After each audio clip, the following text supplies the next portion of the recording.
안녕하세요. 저는 현재 육아휴직 중인 30대 여성입니다.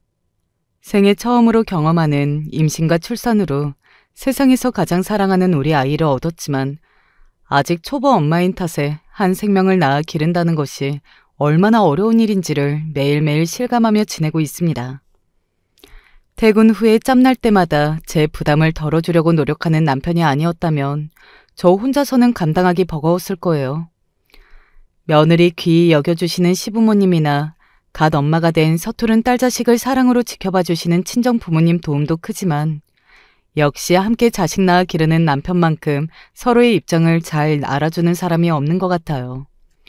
결혼 전에도 항상 제 편 들어주며 힘이 되어준 사람이지만 아이 낳은 이후로는 더더욱 남편에게 정서적으로 의지를 많이 하며 부부라는 운명 공동체라는 생각을 많이 합니다.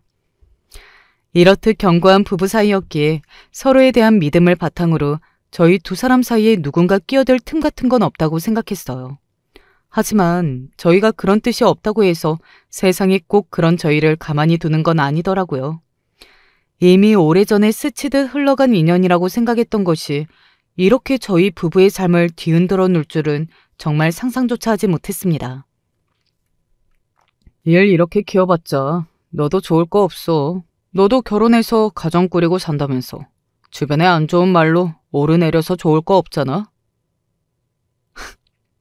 이게 어디서 고양이 쥐 생각하는 척을 하고 있어?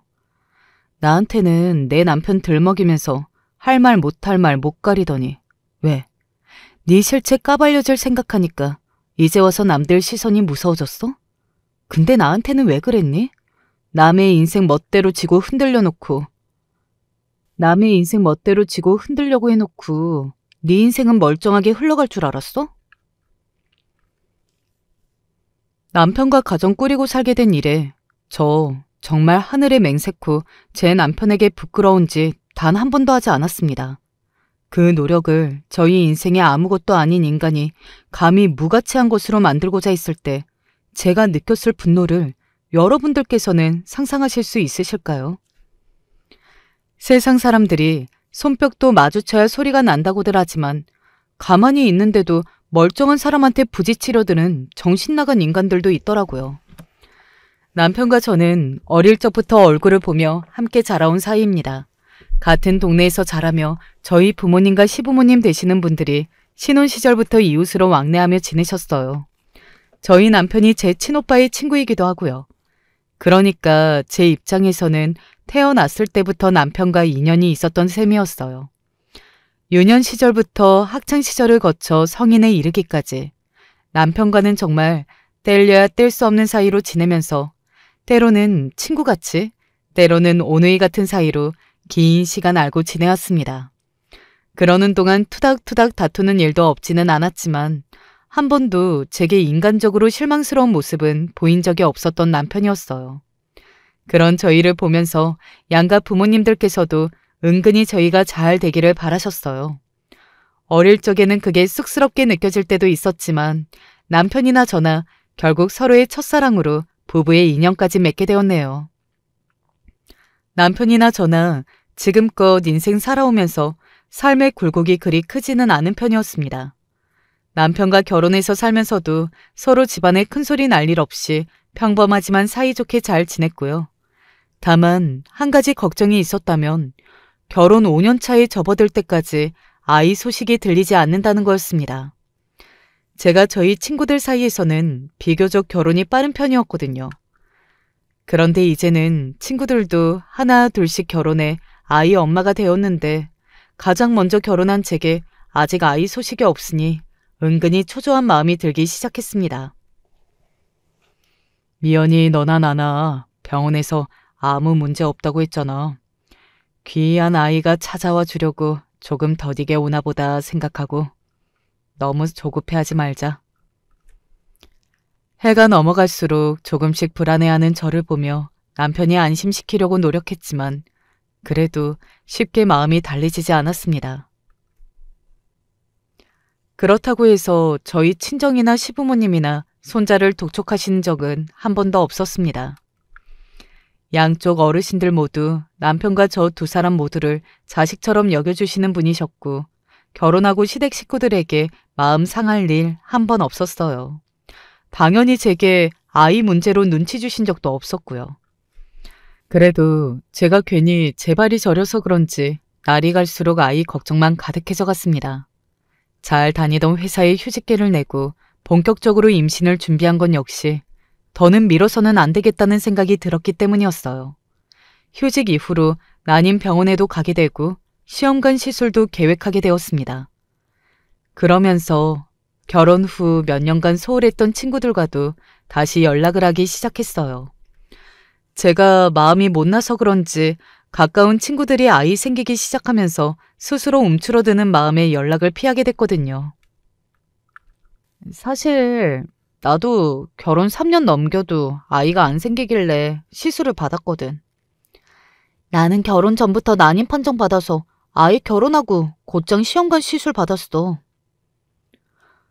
저는 저만 임신 관련한 문제로 이렇게 소갈이를 하나 싶었는데 오랜만에 친구들 만나 마음 터놓고 이야기하다 보니 요새는 이런 일이 정말 흔한 일이구나 하는 생각을 하게 됐어요.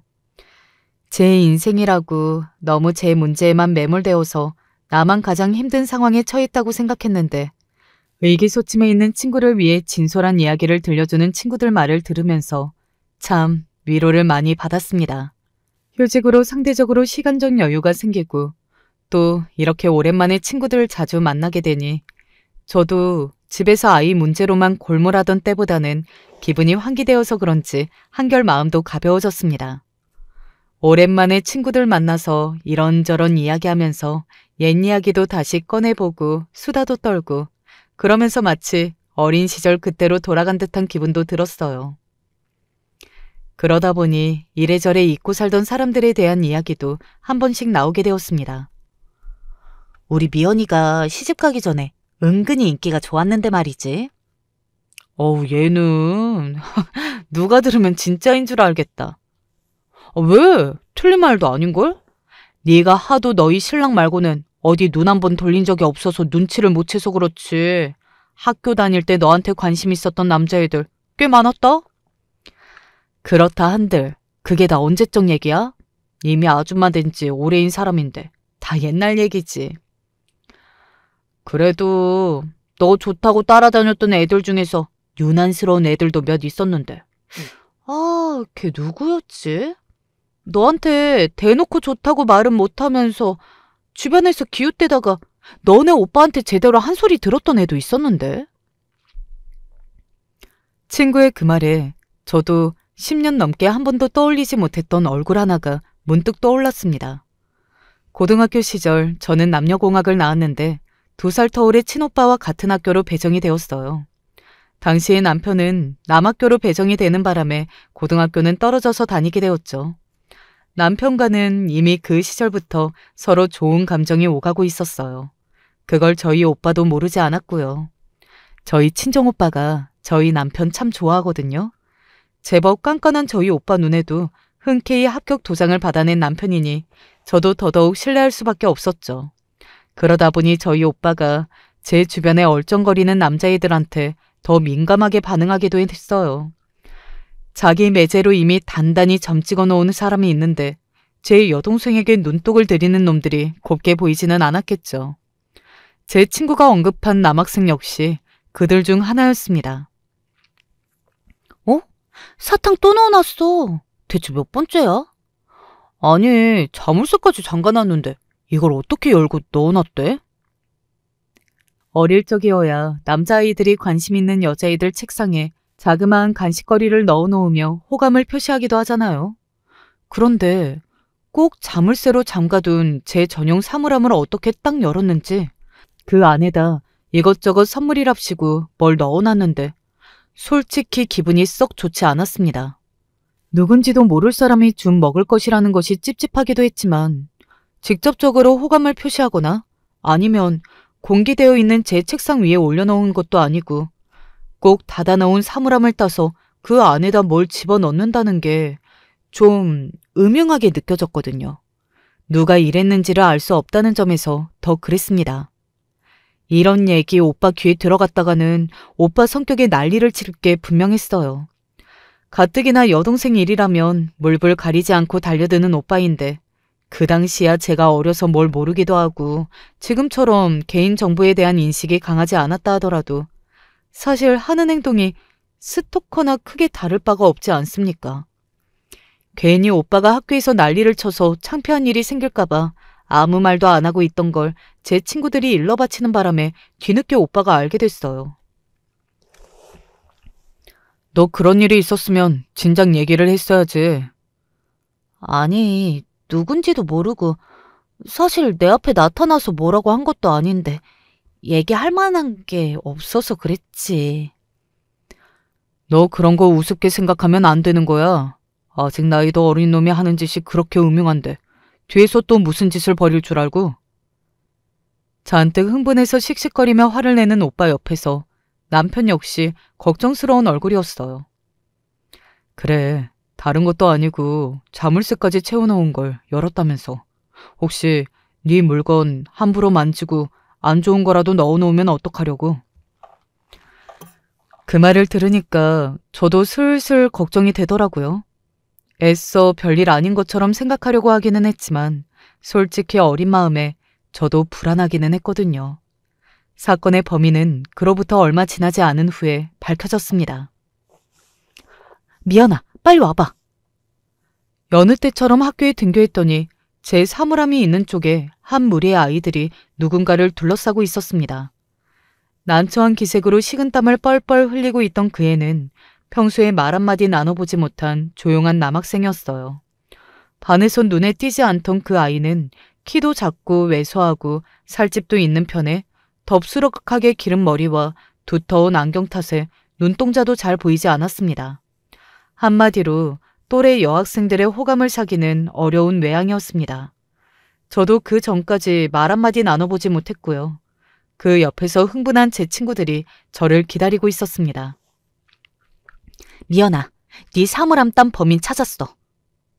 뭐? 내가 주번이라 평소보다 일찍 학교에 나왔는데 얘가 네 사물함을 따고 있는 거야. 그러니까 그동안은 어떻게 용케 들키지 않았던 그 애가 하필이면 제 친구 보는 앞에서 현행범으로 딱 걸린 겁니다. 그 소리를 듣는데 마침 그 애와 눈이 딱 마주쳤어요. 저도 모르게 그만 싫은 티를 내고 말았나 봅니다.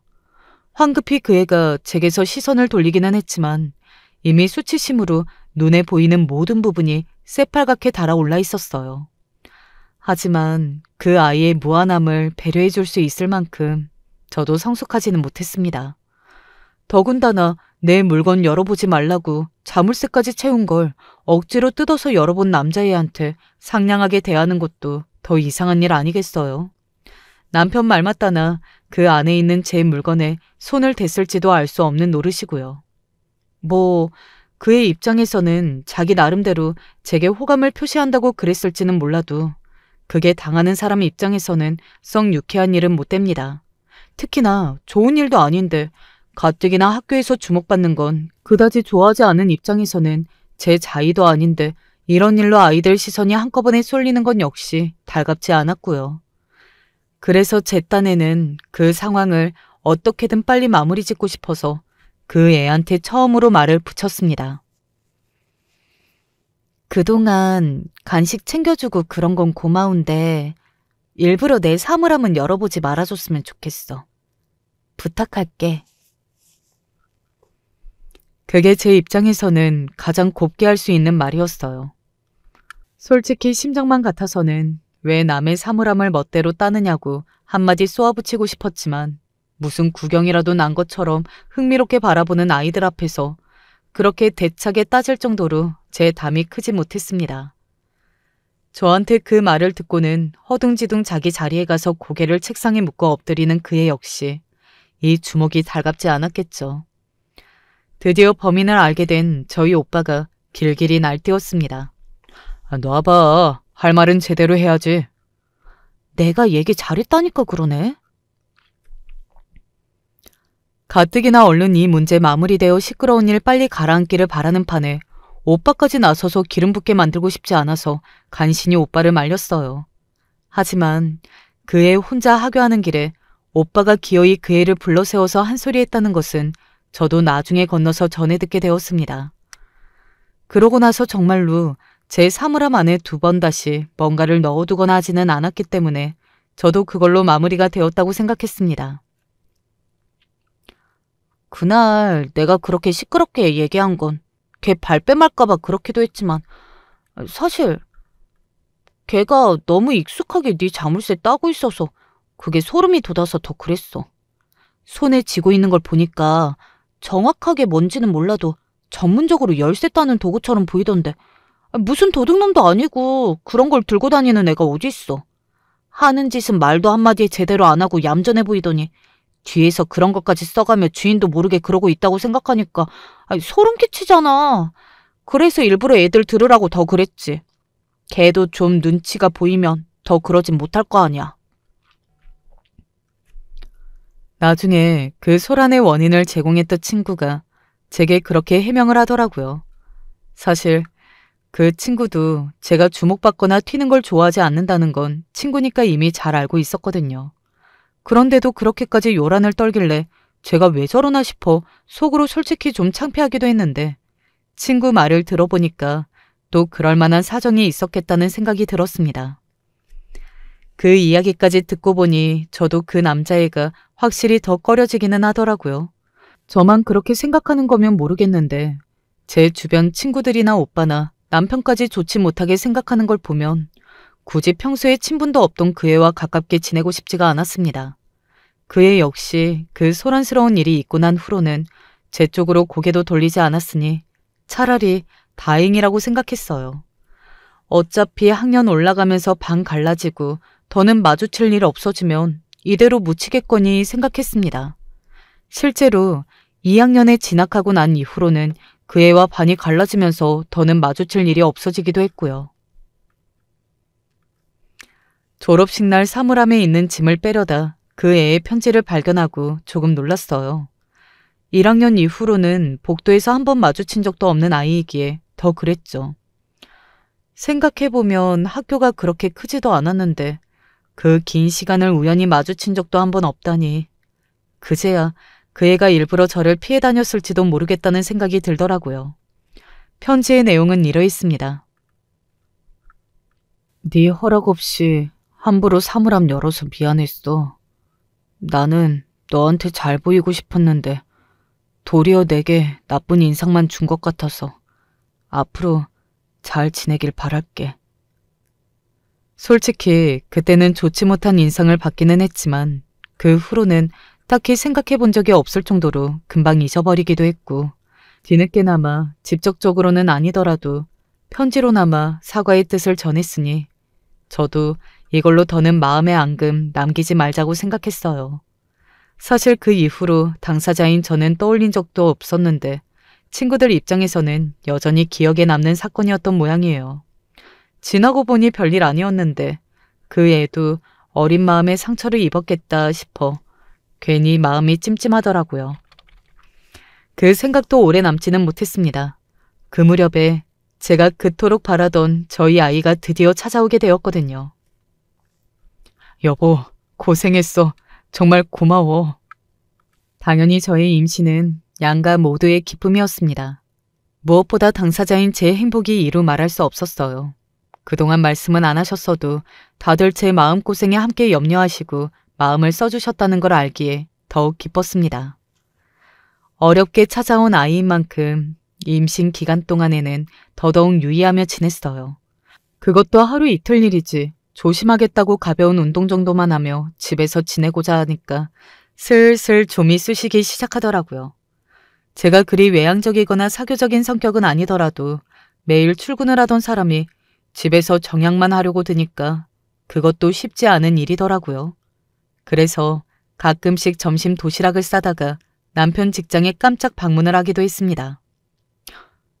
여보, 여기까지 어쩐 일이야? 어쩐 일은 당신이랑 점심 같이 먹으려고 왔지. 올 거면 그냥 오지. 내가 맛있는 거 사주면 되는데. 뭐 대단하게 싸운 것도 없어. 그래도 당신이랑 같이 먹고 싶어서.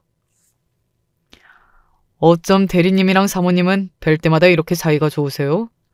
그러게 말이야. 보고 있으면 저도 장가가고 싶어진다니까요. 저와는 이미 안면을 터서 친숙해진 남편의 직장 동료들이 덕담을 해주셨습니다. 이제 조금씩 배가 불러와 우리 아이를 만난 날이 다가오고 있다는 실감에 들뜬 차에 남편과 좋은 시간 보내며 주변 분들께 덕담까지 들으니 저도 모르게 절로 기분이 좋아졌습니다. 걱정할 거 하나 없이 그저 행복하기만 했던 나날들이었어요. 그렇게 남편과 짧은 데이트를 마치고 남편 먼저 회사로 올려보내놓고는 함께 먹은 도시락을 정리해 집으로 돌아가려던 차였습니다. 안녕하세요. 김성진 대리 와이프분 되시죠? 웬 낯선 남자 하나가 제게 말을 붙이길래 저도 모르게 긴장을 했습니다. 그 기색을 눈치챘는지 남자가 서둘러 말을 이었습니다. 아, 저 김성진 대리 회사 대표되는 사람입니다. 아, 그러시구나. 안녕하세요. 처음 뵙겠습니다. 네, 가끔 김 대리 만나러 오신 거 뵙긴 했는데 이렇게 인사드리기는 처음이네요. 그렇게 말하는 남자는 태도가 아주 당당한 것이 젊은 나이에 성공한 남자 특유의 자신감이 엿보였습니다. 덩치는 왜소해도 말끔하게 차려입은 외양이 부유한 티가 났어요. 저희 남편하고 크게 나이 차이가 나 보이지도 않는데 벌써 대표라니 능력이 대단하신 분인가 보다 싶었습니다. 다음에 언제 한번 둘이서 차라도 같이 합시다. 네? 그럼 저는 일이 바빠서 그만. 그렇게 자기 할 말만 마치고 뚜벅뚜벅 걸어가는 남자였어요. 아니, 우리 남편이랑 셋이서 차를 같이 하면 또 몰라도 둘이서 차 한 잔 같이 하자니? 순간 의아한 생각이 들었지만 언제 한번 밥 한 끼나 같이 하자는 식으로 하는 말이겠거니 조금은 찝찝한 마음을 달래며 집으로 돌아왔습니다. 사장님이 같이 차를 마시자고 했다고? 그날 퇴근한 남편에게 지나가던 말로 있었던 얘기를 얘기하자 남편이 의아하다는 기색으로 대묻더군요. 직원 가족이라고 하니까 인사치레로 한 말이겠지. 그럴 리가 없는데. 사장님 항상 식사도 따로 하시고 직원 회식 있을 때도 카드만 주고 잘 안 오시거든. 그래? 그럼 정말 그냥 하는 소리였나 보다. 저는 그냥 대수롭지 않게 생각했는데 남자인 남편 생각은 또 다른 모양인지 그러더라고요. 당신 앞으로는 회사 오면 건물 안까지 들어오지 말고 집에서 출발할 때 나한테 전화해. 내가 내려갈게. 왜? 대표님이 또 나보고 차 마시자고 할까 봐? 답지 않게 누군가를 경계하는 남편 모습이 재미있기도 하고 또 괜히 기분이 좋아져서 장난스럽게 말했습니다. 그래, 임신해서 배가 남산만해져 가는데도 내가 마누라 예뻐서 안심을 못하겠네. 그렇게 서로 농담 주고받거니 하면서 넘겼어요. 후로는 저도 슬슬 몸 무거워지기 시작하면서 남편 회사까지 나가기 여의치 않기도 했고 그러고 출산한 이후로는 온 가족들이 자그만 신생아 녀석에게 매달려 고군분투하느라 더더욱 그럴 여유가 없었습니다. 그렇게 그날 스치듯 만난 남편의 사장 역시 기억의 저편으로 멀어져 갔고요. 아직 미숙한 초보 엄마였기에 양가 부모님 모두의 도움을 참 많이 받았습니다. 아이 낳고 몸푼 지 넉 달쯤 되었을 때였을까? 그날은 저희 시어머니께서 오셔서 같이 아이를 봐주고 계셨습니다. 점심때가 조금 지났을 무렵 남편에게서 전화가 한 통 걸려왔어요. 여보, 어쩌지. 내가 오늘까지 꼭 필요한 서류를 급하게 나온다고 빼먹은 모양인데 혹시 책상에 있나 봐줄 수 있어? 여기 있네. 내가 갖다 줄까? 아니야. 내가 퀵서비스 기사 부를 테니까. 뭐 한다고 헛돈을 써. 여기서 회사까지 얼마 걸리지도 않는데 내가 갖다 주면 되지. 아니, 그래도... 급하다면서도 남편이 순간 머뭇거리더라고요. 옆에서 통화를 듣고 계시던 시어머니께서 말씀하셨습니다. 그래, 이 김에 아가 너도 나가서 콧바람 좀 쐬고 밖에서 차도 한 잔 마시고 그러고 들어와. 들었지? 어머님이 나 휴식 시간 주신대. 내가 챙겨서 얼른 갈 테니까 잠깐만 기다려. 그렇게 남편의 서류를 챙겨들고 오랜만에 남편 회사로 갔어요. 마지막으로 간 게 임신 5개월 차 무렵이었으니 벌써 해가 바뀌었다는 생각에 새삼 아이 낳느라 시간 가는 줄도 몰랐구나 싶었습니다. 정말 정신없이 바쁜 모양인지 회사 아래에서 남편에게 전화를 걸어도 받지 않자 조심스럽게 회사 사무실 1층까지 올라가게 되었습니다. 여보, 미안해. 내가 전화 온 걸 못 받나 보다. 괜찮아. 바쁘면 그럴 수도 있지. 얼른 가지고 들어가. 고마워. 이따 집에서 봐. 정신없이 회의실로 뛰어 들어가는 남편을 보며 진짜 바빴나 보다 생각했어요. 한편으로는 육아휴직 전까지 저도 회사원이었기에 남다른 감회가 들더라고요. 그때였습니다. 오랜만에 보네요. 출산하셨다고 들었는데 축하드립니다. 아, 대표님 감사합니다. 그동안 잘 지내셨어요? 저야 김대리 보러 오셨나 봐요? 전해줄 게 있어서 이제 가보려고요. 그래도 여기까지 오셨는데 차 한잔 하고 가시죠. 네? 사장님 바쁘실 텐데? 아닙니다. 저도 마침 한잔 마시려고 했고. 그러더니 제 대답을 듣기도 전에 사장실로 뚜벅뚜벅 걸어가시더라고요. 순간 당황스러웠지만 당연하다는 듯 사장실 문을 열고 저를 기다리고 섰는데 그걸 안 들어가기도 참 그렇더라고요. 괜히 남편이 예전에 신경 쓰던 모습이 떠오르기도 하고 평소 같으면 관계없는 남자와 밀폐된 공간에서 단둘이 차 마시는 일 같은 건 절대 하지 않을 저였으나 남편 회사 사장의 제안을 제멋대로 쳐내기도 곤란한 일이고요. 그래서 조금 머뭇대면서 사장실로 들어가 앉았습니다. 그렇게 마주 앉아 있는데 사장님이 제 얼굴을 한참을 빤히 쳐다보시더라고요. 차 마시자고 해놓고 사람 얼굴만 빤히 들여다보고 있으니 그렇게 민망스러울 수가 없었어요. 별 의미 없는 안부 묻는 대화들이 몇 마디 오가자 딱히 더 할 말도 없어서 더 그랬습니다. 그런 저를 보더니 사장님이 픽 웃으면서 그러더라고요. 진짜로 못 알아보네? 네?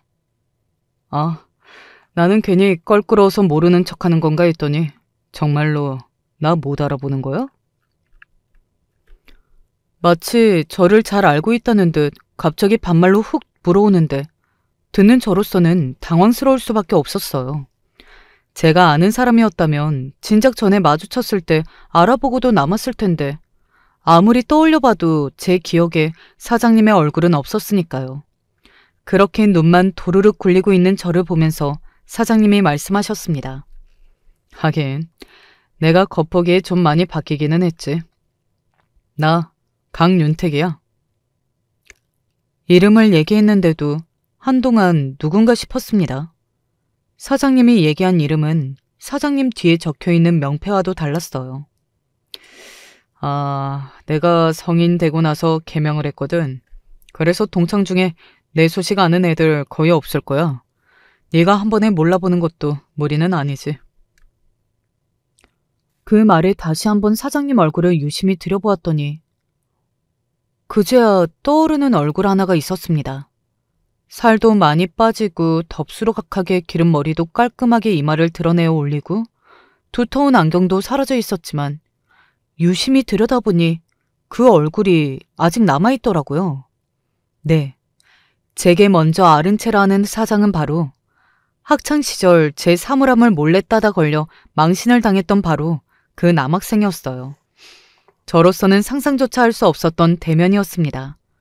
졸업하고 사회 나가서 이런 식으로 다시 얼굴을 마주치게 될 거라고 생각하지도 못했고 일단 거기까지 가기 전에 제 기억 속에는 이미 오래전에 인연이 끊긴 사람이었으니까요.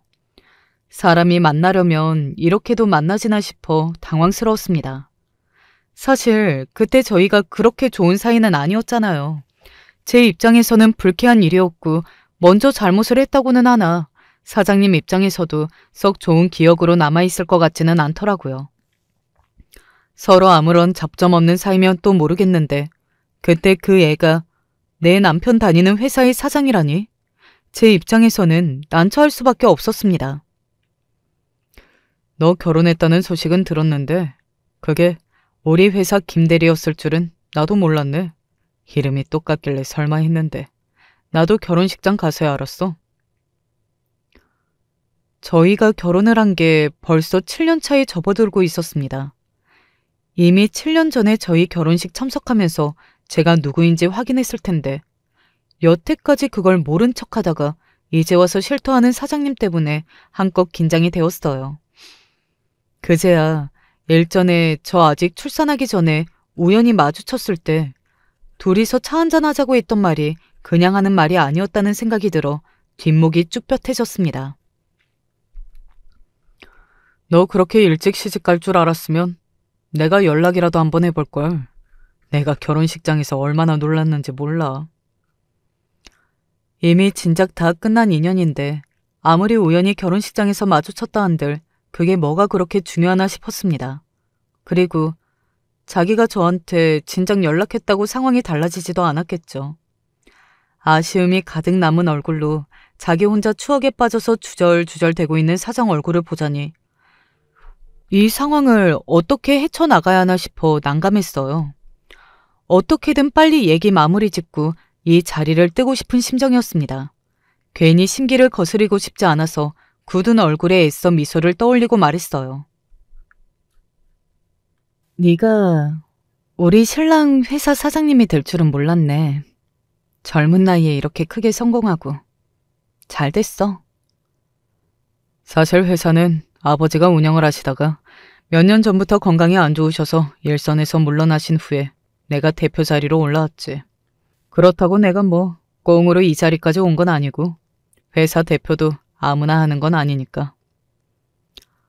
예의상한 말에 슬쩍 스스로를 올려치면서 자랑을 하는 사장이었습니다.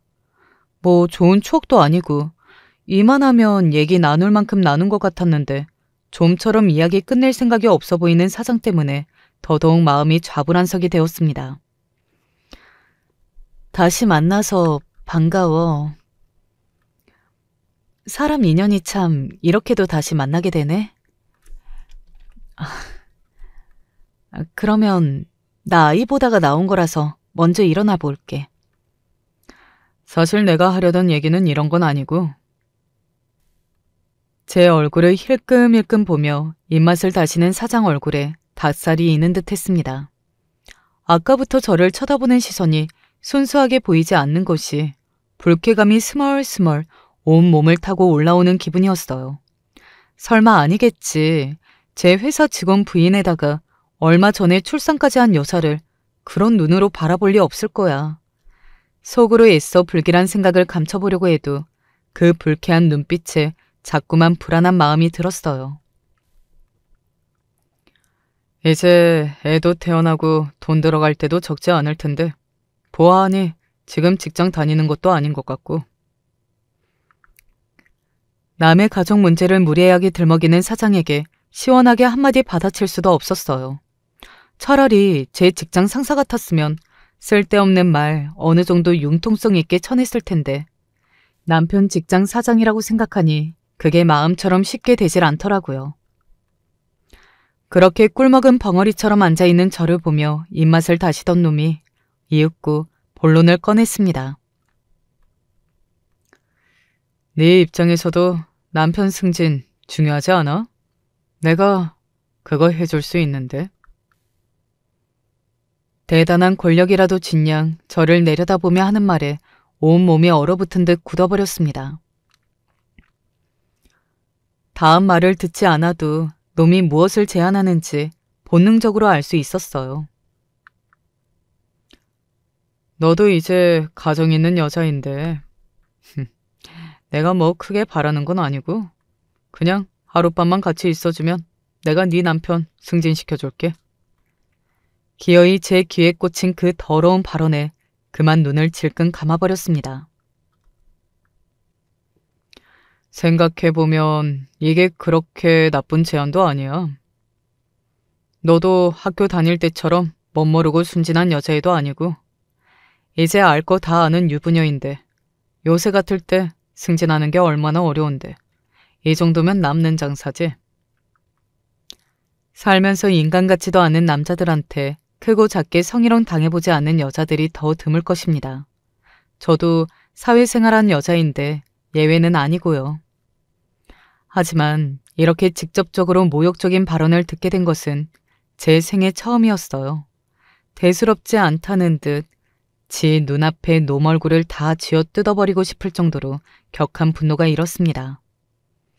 제가 그걸 실행에 옮기지 않은 건 오로지 제 남편 생각한다는 그 마음 때문이었어요. 역겹고 구역질 나는 그 면상 더 쳐다보고 있는 게 너무 끔찍해서 속에 화를 누르고 또 누르며 간신히 침착하게 말했습니다. 너 지금 그 말은 너무 나간 것 같아. 이번엔 나도 못 들은 걸로 할게. 앞으로 얼굴 보는 일 없었으면 좋겠다. 그렇게 단박에 자리를 바차고 일어나 문고리를 잡은 제 뒤로 놈 목소리가 들려왔습니다. 너 생각 잘해. 요새 같은 때 재취업 쉽지 않은 거 알고 있지? 내 남편 밥줄까지 쥐고 흔들며 협박하는 놈에 대한 분노로 이를 뿌득 갈고는 사장실 문을 박차고 나왔습니다. 도대체 무슨 정신으로 집까지 들어왔는지 모르겠어요. 집에 돌아와서는 간만에 외출로 지친 것 같다며 시어머니 앞에서 간신히 표정 관리를 하고는 이불을 뒤집어 쓰고 숨죽여 울었습니다. 너무나 수치스러웠어요. 여느 때와 다름없이 평범하고 행복한 하루였는데 고작 놈 주둥이 몇 번 놀린 걸로 사람 인생이 이렇게 시궁창에 처박힌 기분이 들 수 있다니. 나를 고작 제 노리개 삼을 생각에 만만한 그놈을 당장이라도 때려 죽이고 싶었습니다. 하지만 쉽게 행동할 수 없었어요. 다른 사람도 아니고 내 남편의 회사 대표였습니다. 물론 남편이 제가 오늘 무슨 짓을 당한지 알게 된다면 자기 회사 대표라 한들 결코 가만두지 않고 제 편을 들었겠지만 그 이후의 일은 장담할 수 없었습니다. 저 역시 남편에게 이걸 털어놓고 놈을 망신 주면 당장 속은 시원할지라도 내 자존심 지키겠다고 내 남편 밥줄까지 내걸 수는 없었습니다. 억울한 말이지만 요새 같은 세상에 재취업이 쉽지 않다는 놈, 그 말 한마디만큼은 틀린 말이 아니었어요. 그렇게 그 누구에게도 밝힐 수 없는 지옥 같은 6개월이 시작되었습니다. 당연히 저는 그날 이후로 남편 회사 근처에도 가지 않았습니다. 그랬더니 어떻게 알았는지 제 번호를 알아내서는 시도 때도 없이 연락을 해오는 사장놈이었습니다. 야비한 놈이 지가 하는 짓이 얼마나 더러운 짓거리인지는 알고 있는지 문자 메시지 상으로는 성적으로 문제가 될 만한 발언은 하나도 섞지 않았어요. 그저 오랜만에 만난 반가운 동창인 양 전화를 받을 것을 종용하는 메시지였습니다. 어떻게든 연락을 피하려 해도 그런 문자가 수백 통이 넘게 쌓여가자 간이 떨리지 않을 수가 없었습니다. 아이를 보다가도 남편과 대화를 하다가도 시도 때도 없이 문자 메시지 알람이 울리면 심장이 철렁 내려앉는 것만 같았습니다. 당신 요새 회사에서 별일 없지? 회사 일이야 늘 어렵지. 그러고 보니 도대체 요새 대표가 뭐가 그렇게 마음에 안 드는지 볼 때마다 사람을 못 살게 구는데 사람 그렇게 안 봤는데 이제야 분색을 드러나는 건지. 왜? 당신한테 뭐라고 그래? 아니, 별 문제될 일도 아닌걸. 내가 잘못 처리하기라도 한 것처럼 괜히 사람을 잡지를 않나. 내 담당도 아닌 일인데 갑자기 나한테 업무를 돌려서 추가 근무하게 하질 않나. 아무리 생각해도 내가 딱히 다르게 행동할 건 없는 것 같은데. 당신 괜찮아? 당신한테만 그러는 거야? 아니 뭐 요즘에는 보는 직원들마다 좀 짜증스럽게 굴기는 하는데 아휴 내가 괜한 소리를 했다. 당신 집에서 아기 본다고 힘들 텐데 괜한 소리를 했어. 남편이 지나가는 소리로 이렇게 푸념을 했을 때는 정말 심장이 얼어붙는 기분이었습니다. 남편 말로는 남편한테만 그러는 건 아니라고 했지만 제가 들은 말이 있는데 그 말을 곧이곧대로 믿는 게 더 어려운 일 아니겠습니까? 결국 끈질기게 걸어오는 놈 전화를 받을 수밖에 없었어요. 너 사람을 이렇게 몇 달을 무시하고 내가 아직도 예전에 그 찌질하고 별 볼 일 없던 놈인 줄 알아? 너 그날 내가 한 말 귓등으로 들었어? 너 이런 식으로 피하면 내가 없는 일로 해줄 거라고 생각하는 모양인데 나 네 남편 사장이야. 네 남편 모가지 하나 치는 거 나한텐 일도 아니라고. 알아? 도대체 나한테 왜 이러는 거야? 네가 내 남편 사장이면 사장이지. 네가 뭐라고 나한테 그런 더러운 요구를 해. 어릴 때도 그렇게 콧대 높게 굴더니 이제 애 딸린 아줌마까지 돼서 그게 그렇게 아깝냐? 뭐 얼마나 고귀한 여성분 되신다고. 전화를 받을 때부터 각오는 했지만 걷잡을 수 없이 쏟아지는 폭언에 끔찍한 모멸감이 올려왔습니다. 너 앞으로 내가 연락하면 받아. 자꾸 피한다고 해결될 것 같아? 진짜 네 남편 잘리고 나서 후회해봤자 소용없어. 대체 어떻게 해야 할지 모르겠더라고요. 사실 맑은 정신이라면 이게 말도 안 되는 짓이라는 걸, 차라리 남편이 회사 그만두고 다른 직장을 구하게 되는 일이 있더라도 남편에게 털어놓고 함께 해결해야 한다는 걸 모르지 않았지만 그걸 실행으로 옮기는 건 전혀 다른 문제였어요.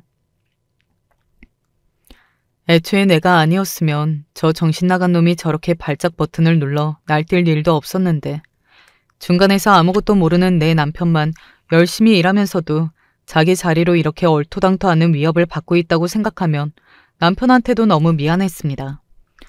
그렇다고 해서 놈 요구를 따라줄 수는 없었습니다. 애초에 그 역겨운 놈이랑은 말 한마디 섞고 싶지 않았어요.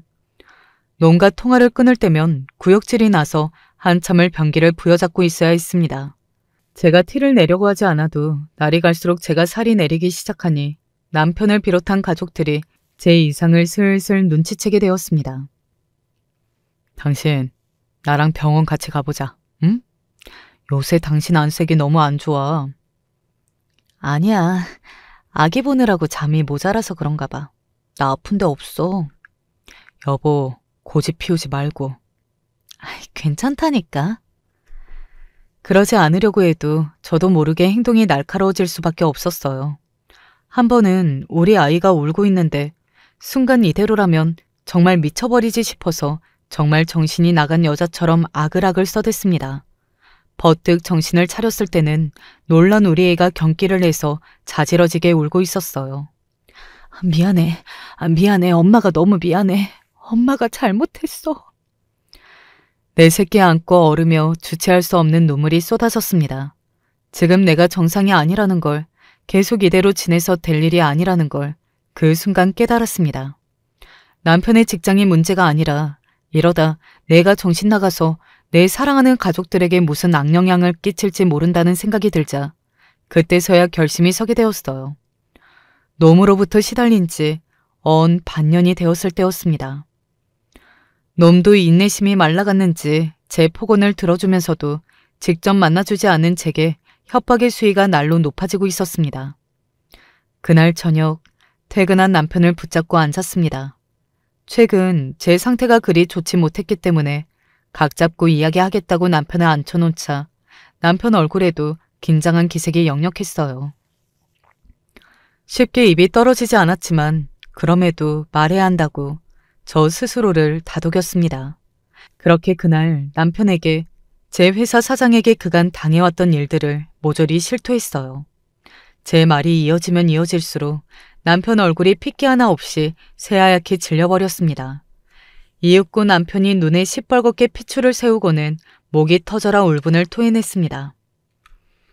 내가 이 새끼 이거 때려 죽여버릴 거야. 감히 누구한테 그따위 더러운 짓거리를. 내가 이 새끼 정말 죽여버릴 거야. 여보, 내가 지금까지 당신한테 얘기 못해서 미안해.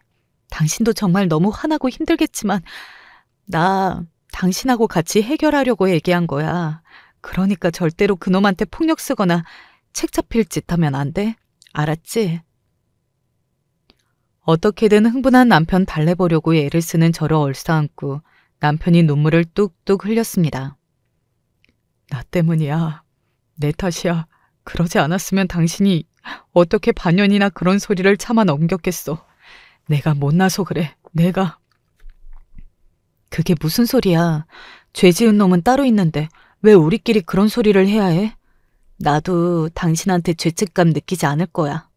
나 잘못한 거 없어. 당신도 당연히 잘못한 거 없고. 잘못은 그놈만 한 거야. 그러니까 탓을 하려면 그놈 탓만 하자. 응? 그렇게 남편을 얼싸안고 또 한참을 오열했습니다. 제가 당한 일에 가슴 아파하는 남편을 보는 게 속상하고 마음이 아프면서도 그렇게 남편과 끌어안고 한참을 울고 있으니 남몰래 쌓아온 두려움과 울분이 서서히 해소되는 기분이었어요. 그깟 직장 때려치우면 그만이야. 제 직원 밥줄로 협박해서 직원 부인 희롱한 놈, 그따위 놈 밑에서 밥 벌어먹을 생각 나도 없어. 감히 누굴 건드려? 감히 내 아내를? 내 관둘 때 관두더라도 그놈 절대로 가만히 안 둬. 당신이 겪었던 고통 수백 배 수천 배 갚아서 되돌려줄 거야. 남편이 이를 빠득 깔며 말했습니다. 저도 남편한테 이 얘기 꺼낼 때는 이판사판이었어요. 이제 누구보다 든든한 내 편인 남편이 전적으로 제 편이 되어줄 것이니 저도 무서울 것이 없었습니다. 남편은 다음날 출근하자마자 자기 직속 상사에게 그간 일을 토시 하나 빠뜨리지 않고 보고했습니다. 회사 차원에서 대표 편을 들고 이 일을 은폐하려고 하면 회사 자체를 고소할 각오까지 하고 진행한 일이었어요. 하지만 제 남편 하는 말을 듣고 땅이 꺼질 정도로 깊은 한숨을 내신 직장 상사에게서 뜻밖의 말을 듣게 되었습니다. 사실 얼마 전에 나한테 여직원들이 찾아왔어. 사장이 근무 시간 외에 연락을 하면서 사적으로 만날 걸 종용했다고. 지금까지 나온 피해자만 5이야. 솔직히 그 사실 자체가 놀랍지는 않았습니다. 그런 더러운 짓거리 하는 놈이 어디 저 하나만 그렇게 우습게 여기고 만만하게 들이댔겠어요. 재벌을 개줄 리가 없고 그런 더러운 문제 일으키는 놈은 반드시 다른 곳에서도 비슷한 짓거리 하고 있었겠죠. 처음에 최초의 피해자가 사실을 알렸을 때는 회사 측에서도 크게 문제될까 행동하지 않다가 피해자가 늘어가고 있으니 상사 입장에서도 머리가 깨질 지경이었을 겁니다. 거기다 이제는 내부인인 여직원들을 넘어 직원의 아내에게까지 더러운 손길을 뻗친 것이 확인되었으니 혐의가 한두 가지가 아님을 알게 된 거죠. 솔직히 제 입장에서는 피해자분들에게 죄송스러운 말씀이지만 호재나 다름없었습니다.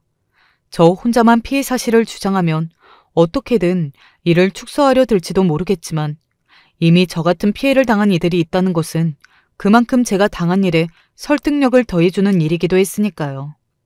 그 후 며칠간 물밑에서 바쁘게 일이 진행되어 갔습니다. 피해를 입었다는 여직원들과도 만나보았어요. 그들 나름대로 이것저것 증거를 제시하기는 했지만 제게 그랬듯 기록으로 남을 만한 것에는 책 잡히지 않으려고 놈이 교묘하게 행동해 시원하게 문제를 제기하기 어려웠을 겁니다. 하지만 그렇다 하더라도 이렇게 여러 사람의 증언이 일치가 되면 놈도 쉽게 빠져나가기는 어려울 터였죠. 무엇보다 놈과 저 사이에는 나름의 역사가 있지 않겠습니까? 사실 놈이 제게 그 더러운 제안이랍시고 하려고 저 사장실로 불러들일 때 저는 처음부터 휴대폰 녹음을 켠 상태였습니다. 아마 전에 놈이 저랑 단둘이 차 마시자는 얘기를 안 했으면 그렇게까지 하지 않았을 텐데 저도 직장 생활하면서 남녀 단둘이 밀폐당 공간에 들어갔다가 어떤 식으로 뒷말이 도는지 보지 못한 게 아니었어요. 그러면서도 설마 그런 잡소리 듣게 될 줄은 꿈에도 몰랐지만 말입니다. 문자 메시지에 남아있는 내용은 직접적이지 못하더라도 그 녹음 한 방으로 충분히 상황을 반전시킬 만했습니다. 직접적인 강압적 성상남 요구가 담긴 육성 파일이 아닙니까? 게다가 제 조력자는 또 있었습니다. 제 학창시절 친구들 중에 그놈 음흉한 스토커 짓거리 아는 애들이 한둘이 아니었어요. 따로 떨어지면 별것 아닌 일들도 이렇게 합쳐지면 그 위력이 대단해지는 법입니다. 더군다나 저 같은 경우에는 벌써 10수년 지난 일에까지 앙심을 가지고 스토커 짓을 해댔으니 이제 놈을 끌어내릴 만한 일만 남았습니다. 비로소 모든 증거와 증언을 확보한 후 회사 홈페이지 게시판에 놈의 저열한 짓거리를 게시하고 공식적인 사과를 요구했습니다. 글 올린 지 1시간도 되지 않아 회사가 발칵 뒤집혔어요. 누구 하나 의혹조차 제시할 수 없도록 제게 성상납을 요구하는 놈 육성 파일까지 함께 첨부했으니 놈이 달아날 곳이라고는 없었습니다. 거기에 줄줄이 피해 사실을 고발하는 여직원들의 글까지 추가로 올라오니 효과는 더욱 폭발적일 수밖에 없었습니다. 여직원들은 사과와 함께 사장의 해임까지 요구하고 나섰습니다. 글 올린 지 반나절도 안 되어 놈이 연락을 해왔어요. 그걸 그날 출근하지 않고 제 곁을 지킨 제 남편이 받았습니다. 야, 너 미쳤어? 이게 지금 누구 인생을 말아먹으려고? 그동안 내 아내한테 전화질하면서 매번 이따위로 짓거렸어? 네 놈이 사장이면 다야? 놈을 찢어 죽일 듯 윽박지르는 제 남편 분노한 목소리에 놈이 주둥이를 다물었습니다. 꽤나 놀랐는지 그새 전화가 끊어지는 걸 보고 기가 찼어요.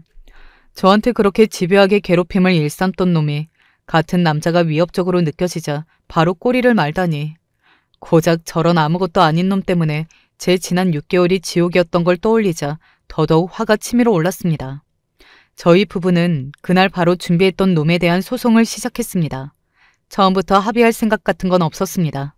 오로지 그놈한테 조금이라도 더 타격을 줄 수 있을 것만 생각하고 시작했어요. 그때는 합의금이니 뭐니 그런 건 아무것도 중요하지 않았습니다. 저 괴롭게 한 것만큼, 아니 그 이상으로 그놈 인생을 돌이킬 수 없을 정도로 망가뜨리고 싶은 마음뿐이었습니다. 여러분, 이런 제 마음이 잘못된 건가요? 남의 인생 밟으려들면 당연히 제 인생 망가질 각오도 해야 하는 거 아니겠어요? 바야흐로 인과응보의 시간이었습니다.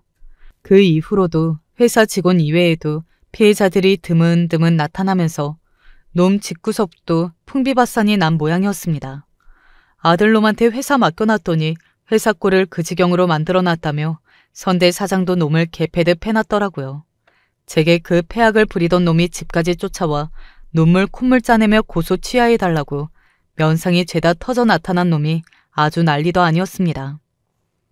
다시는 네 앞에 안 나타날 테니까 제발 소송만이라도 취하해줘. 나 성범죄로 빨간 줄 그이면 호적에서도 파낸다는데 꼭 거기까지 가야겠어? 너도 이런 일에 오르내려서 좋을 것 없잖아. 애초에 네 놈 아니었으면 나 평생 이런 일로 오르내릴 일 없었어. 그게 누구 때문인데 그따위 소리를 짓거려? 네 놈 호적에서 파이든 말든 그게 내 알바야? 너 같은 놈은 2번 다시 재기 못하도록 아주 제대로 밟아버려 해. 어릴 때부터 음흉한 짓거리 다 하고 돌아다니더니 너같이 더러운 놈 쳐다보는 내 눈이 썩은 기분이다. 2번 다시 내 앞에 나타나지 마. 놈을 때려 죽일 듯 달려드는 제 남편 기세에 잔뜩 쪼그라든 놈이 급히 도망쳤습니다. 그걸로 놈이 다시 나타나는 일은 없었어요. 회사 차원에서도 보상도 받게 되었습니다. 저뿐만 아니라 피해 여직원들까지도요. 아마 인원이 적었다면 이렇게까지는 안 해주었겠지만 회사 이미지 손상이 여간 큰 게 아니라 보여주기 식으로라도 필요한 일이었을 겁니다. 놈의 해임 후에 선대 사장 조카가 새 사장으로 오고 저와 제 남편 역시 공식적인 사과를 받았지만 남편의 강한 의지로 결국 이직을 했습니다. 남편에게 고마웠어요. 그걸로 놈과의 모든 연결고리도 끊겼고요. 겪지 않았으면 가장 좋을 일이었겠지만 그럼에도 그 어떤 상황에서도 전적으로 제 편이 되어준 남편 덕에 시련을 이겨낼 수 있었어요. 이 일로 저희 사이도 더 단단해진 기분입니다. 앞으로는 무슨 일이 생긴다 하더라도 내 옆에 사람에게 숨기지 않고 서로 진솔해지기로 다짐했어요. 제 이야기는 여기까지입니다. 들어주신 모든 분들께 감사드립니다. 한 사람이 자라나서 독립적으로 가정을 이룬다는 게 참 힘든 것 같아요. 잘 이룬 사람들 보면 대부분 그 과정에서 힘들어지거나 독립은 못하고 부모님들께 도움받은 사람들은 결국 오래도록 속해 있게 되더라고요. 반면 이도저도 아닌 우리 가족은 왜 이렇게 살기 힘들었던 걸까요?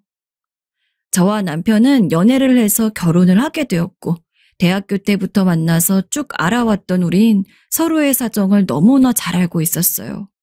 부모님이 다 계신 저에 비해 남편은 일찍이 2분 다 돌아가셔서 혼자 자취를 하고 있었거든요.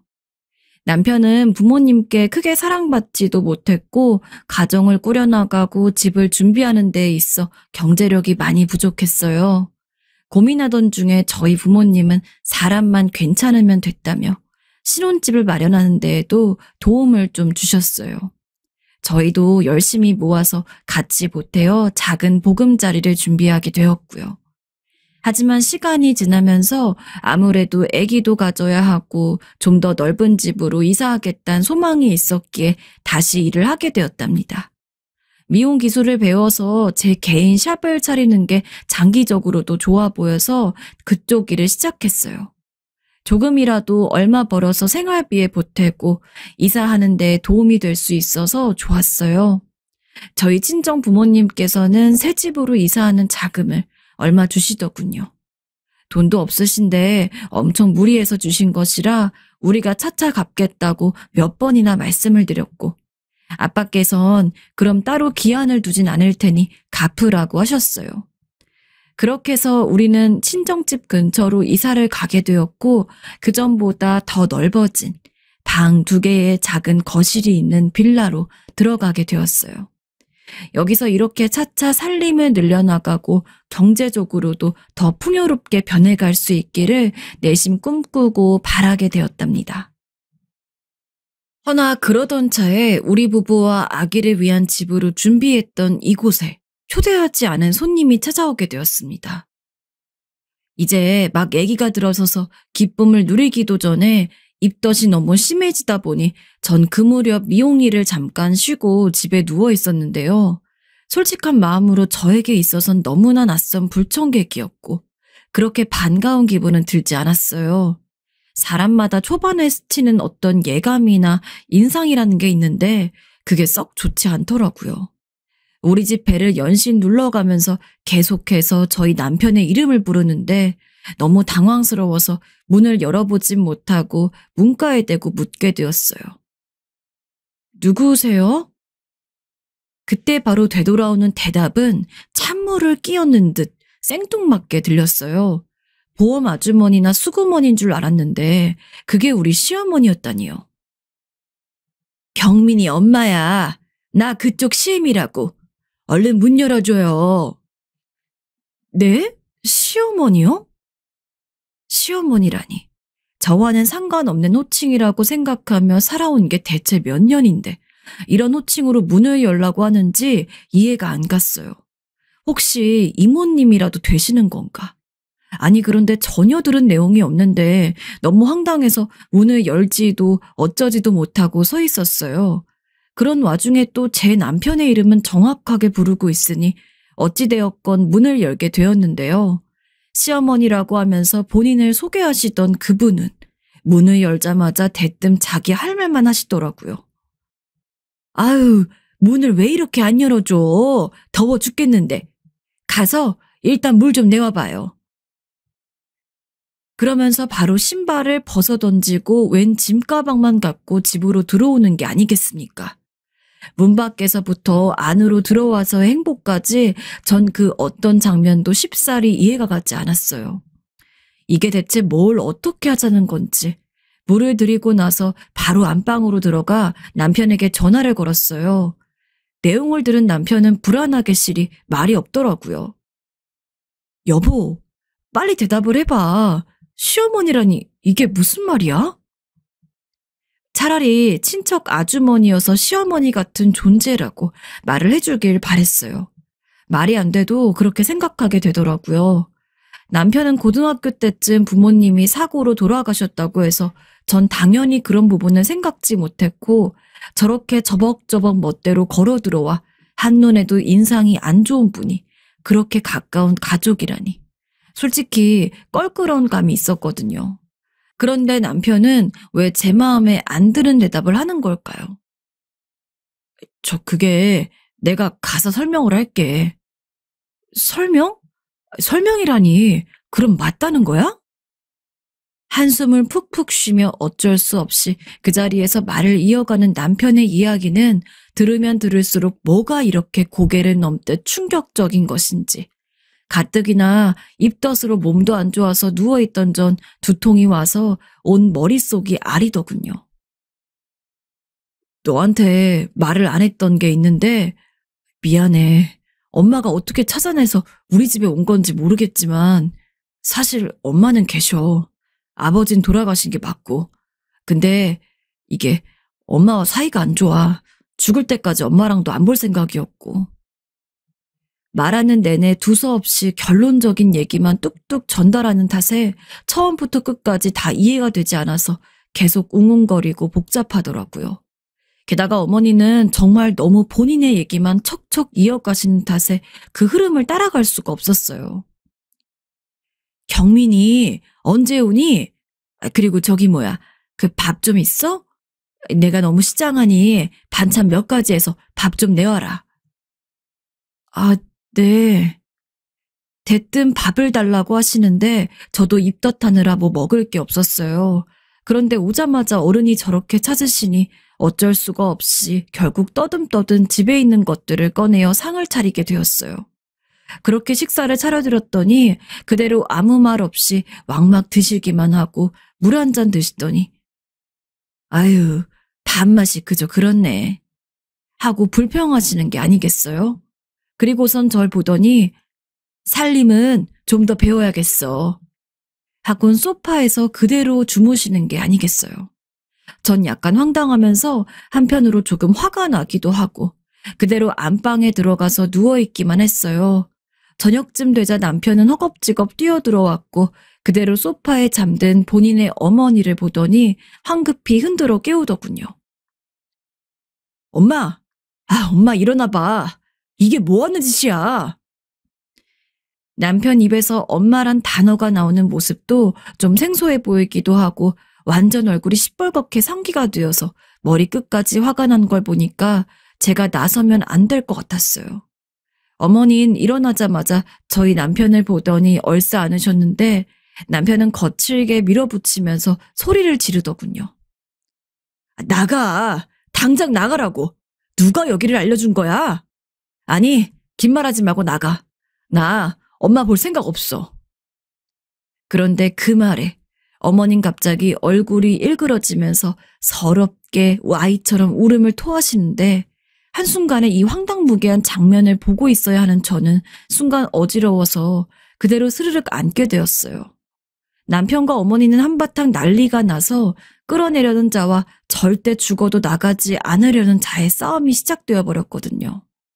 어머니는 동네가 떠나가라 소리를 질러대며 자기를 쫓아낸다고 우시고 남편은 눈이 충혈되도록 벌개져서 끌어내는데 대체 무슨 상황인지 알 수가 없었습니다. 결국 문 밖으로 어머니를 밀어붙여 억지로 나가게 만든 남편은 그러고 나가서 한참 어머니에게 뭔 단도리를 하는 건지 소리만 시끄럽게 들리고 그렇게 몇 시간을 안 들어오더군요. 전 이미 모든 게 너무 지쳤기 때문에 그대로 잠깐 선잠이 들었고 정신을 차려보니 남편이 들어와서 소파에 혼자 멀뚱히 앉아 있었어요. 저기 어머니 가신 거야? 미경아, 우리 엄마 말이야. 다신 여기 못 들어오게 할 거야. 그렇게 알아줘. 대체 어머니랑 무슨 일이 있었던 거야? 솔직하게 말해줘. 남편은 한숨을 팍팍 쉬면서 말을 하는데 끝에 가서는 울음으로 바뀌어 말이 계속 뭉개지더라고요. 저도 그런 남편을 보며 너무 안쓰러웠고요. 내용인 즉슨 남편이 고등학생일 무렵 어머니는 이미 수년간 걸쳐 몰래 도박을 하시다가 그때 제대로 크게 사고를 내서 집안 다 말아먹고 교도소까지 가게 되셨다는 겁니다. 그 충격에 아버님은 쓰러지셔서 결국 못 일어나게 되셨다는 거예요. 그때 집안 상황이 아주 말이 아니었어. 난 방황했고 엄마가 너무 원망스러웠어. 그렇게 남편은 그 이후로 친척집을 전전하며 눈칫밥을 매일 먹으며 자라게 되었고 대학생이 되고 얼마 안 되어 바로 독립을 해서 지내다가 저를 만나 연애를 했던 것이라 하더군요. 어쩜 이렇게 기구한 인생을 살았던 건지 워낙에 어머니는 밖으로 많이 도셔서 사랑도 잘 못 받고 자랐고 아버지가 자기를 그렇게 챙겨주셨는데 충격으로 돌아가신 것에 남편은 이루 말할 수 없는 증오와 혐오감을 갖게 되었다고 하더군요. 그러다 연락 한 통 없다가 하나뿐인 아들이라며 연세가 드셔서 저렇게 찾아온 것이 더 밉살스럽다며 계속 주먹을 온 핏줄이 곤두서도록 쥐고 있는 남편이 참 안쓰럽고 불쌍하게 느껴졌습니다. 일단 둘 다 이날은 무척 지쳤기에 전 저대로 남편을 위로해주면서 그렇게 하루 마무리를 하게 되었는데요. 그런데 그 다음날 어머니에 대한 모든 속 얘기를 다 들은 채로 남편이 없는 상태에서 전 또다시 기막힌 일을 만나게 되었어요. 어머니를 상대하게 된 거예요. 출근하는 것을 보셨는지 그대로 또 배를 누르시면서 이제는 아예 저를 며느리라고 부르면서 문을 열라시는 것이었어요. 문 열어라. 다리 아파 죽겠어. 심지어 이렇게 며칠씩 찾아오시는데 아무리 그래도 남편의 핏줄이고 어머니이신데 문을 열 수밖에 없었어요. 저도 썩 내키지 않았고 좋은 인상은 전혀 없었지만 마냥 외면하기가 어렵겠더라고요. 가장 큰 건 어머니가 자꾸 문 열어달라 소리를 지르는 통에 경비실에서 연락까지 오는데 안 열어줄 수가 없더군요. 거기다 가관인 건 그렇게 해서 들어오신 어머닌 절 보자마자 엉엉 우시면서 통곡을 하셨어요. 제발 내가 우리 경민이한테 용서받을 수 있게 엄마 노릇을 할 기회를 좀 줘. 우리 새애기가 나를 좀 도와달라고. 경민이 얼마나 불쌍해. 지엄이 사랑도 못 받고 자랐잖아. 이제라도 내가 해주고 싶어. 응? 제발 아가 나 좀 도와줘. 그러시면서 우리와 같이 살고 싶다고 하시는데 하도 그렇게 말씀을 하시니 전 다른 대책이 있으셔서 이 근처에서 사실 생각인가 했어요. 그런데 놀랍게도 그게 아니고 그냥 우리 집으로 들어와서 같이 지내고 싶다고 하시는데 참 답답하더라고요. 결국 제가 마음을 벼르고 남편을 대신하여 한 소리를 하게 되었습니다. 저 어머니 이러시지 마세요. 저도 경민 씨한테 이야기 다 들었어요. 경민 씨는 이런 말 그렇지만 용서할 생각이 없다고 해요. 찾아오는 거 저도 경민 씨도 둘 다 괴롭고요. 앞으로 이런 일 없으셨으면 좋겠어요. 딱 잘라 똑 부러지게 말했다고 생각했지만 시어머니란 사람은 꼼짝도 않더라고요. 계속 자기를 안타깝게 봐달라느니 그런 말들을 하며 매일같이 초라한 모습으로 눈물을 적시며 집으로 찾아와서 사정을 하시는데 난감했어요. 거기다 어느 날은 자기 교도소에서 있던 일을 얘기하더라고요. 자기가 교도소에서 지내면서 아들이 너무 보고 싶어 늘 편지를 쓴 이야기, 일기를 쓴 얘기, 그 일기장까지 보여주시는데 조금 그때 마음이 짠하긴 하더라고요. 그래도 남편 생각하면 또 화가 나서 그런 마음도 죽이려 하는데 시어머니는 갑자기 그날부터 다른 작전으로 바뀌셨어요. 찾아와서 제 집안일이며 뭐며 다 도와주기 시작하시는 거예요. 그리고 전 그때 왜 그런 선택을 했는지 모르겠는데 시어머니가 좀 불쌍해 보이면서 남편에게 이런 말을 하게 되었어요. 여보, 그래도 어머니니까 우리도 곧 아기도 낳을 거고 조금만 더 너그러이 생각해보자. 일단 나도 이렇게 뱃속에 아기를 품어보니 자식이 얼마나 중요한지도 조금은 알겠고 부모 자식 관계라는 게 어떤 건지 조금은 알 것도 같아. 어머닌 딱히 갈 데도 없다고 하시고 우리와 함께 잠깐만이라도 지내고 싶다고 하시니 그냥 1년 정도로만 기한을 정해보자. 응? 누가 보면 제가 너무 같이 살고 싶어 하는 줄 알 거예요. 하지만 저도 거절할 수만 있다면 하고 싶었고 그냥 당시 제가 임신 중이라서 더 마음이 약해지고 매일 저렇게 눈물바람으로 아들이 보고 싶다고 찾아오시는 걸 보니 어쩔 수 없겠더라고요. 결국 남편은 어쩔 수 없이 승낙을 했고 어머니는 우리 집에 작은 방에 들어와 지내면서 거의 말씀 없이 조용히 지내시더라고요. 거의 반년 정도를 남편은 어머니를 투명인간 취급하며 말을 걸지 않았고 아기를 낳으러 갈 때 그리고 제가 집으로 돌아와서 조리를 할 쯤부터 겨우 조금씩 입을 뗐어요. 한편으론 주눅이 들어있는 어머니의 모습이 좀 안쓰러워서 제가 좀 챙겨드리게 되었는데요. 아기를 낳고 얼마 안 되어서 친정엄마께 맡겨드리고 전 다시 직장에 나가게 되었는데 이후로도 시어머니는 우리가 나가 있는 사이 나름 집안일도 해주시고 신경을 써주시더라고요. 굉장히 까탈스럽고 힘들게 하시겠다는 생각이 들었는데 예상외로 그러지도 않으셨고 밤에 우리가 아기를 데려와서 재울 때에도 우리 보고 쉬라면서 본인이 데리고 주무시기도 했어요. 이렇게 보니 돈이 뭔지 참. 전 둘 다 그저 짠하게 느껴지면서 그저 모든 게 이렇게 잔잔하게 잘 흘러가기를 바라게 되었답니다. 그런데 이후 며칠이 지나고 나서 어머니를 이 집에 모시게 된 것을 가슴을 치며 후회하게 되었다는 게 아직도 믿어지지 않아요. 이때만 해도 모든 게 평화롭고 반짝반짝했는데 원래부터 그러기로 마음을 먹었던 건지 충동적이었던 건지 잘 가늠이 되지 않습니다. 되도록 전 후자라고 생각하고 싶어요. 그래야 제 정신건강에 그나마 좋을 거라고 생각하니까요. 결론부터 말하자면 어머님 며칠 후 제가 베란다 창고에 꼭꼭 숨겨두었던 비상금인 1,000만 원을 그대로 들고 종적을 감춰버리셨습니다. 이렇게 기가 막히고 끔찍한 사실을 글 한 줄로 쓰니 왜 이리 더 울분을 토하게 되고 증오감이 생기는 걸까요? 구구절절 무슨 이유를 갖다 대고 이해를 해보려고 했지만 그럴 것 없이 사실만 전하자면 그렇다는 것입니다. 제가 앞서 저희 집의 경제적인 사정을 쭉 말해왔기에 대강 흐름은 아시겠지만 저희 집은 전혀 넉넉지 않은 데다가 친정에서도 상당히 무리를 해서 이 집에 살게 된 것이었어요.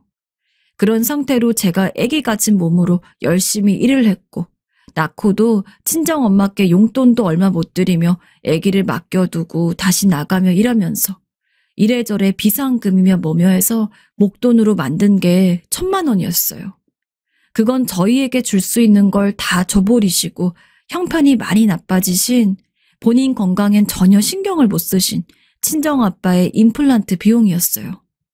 연세가 드셔서 잇몸도 거의 가라앉으셔서 비용이 2,000만 원이 넘게 나와버렸는데 그나마 제가 개인 미용실을 작게 운영하면서 빚도 갚아가며 현금을 정말 야무지게 모아 만든 돈이란 말입니다.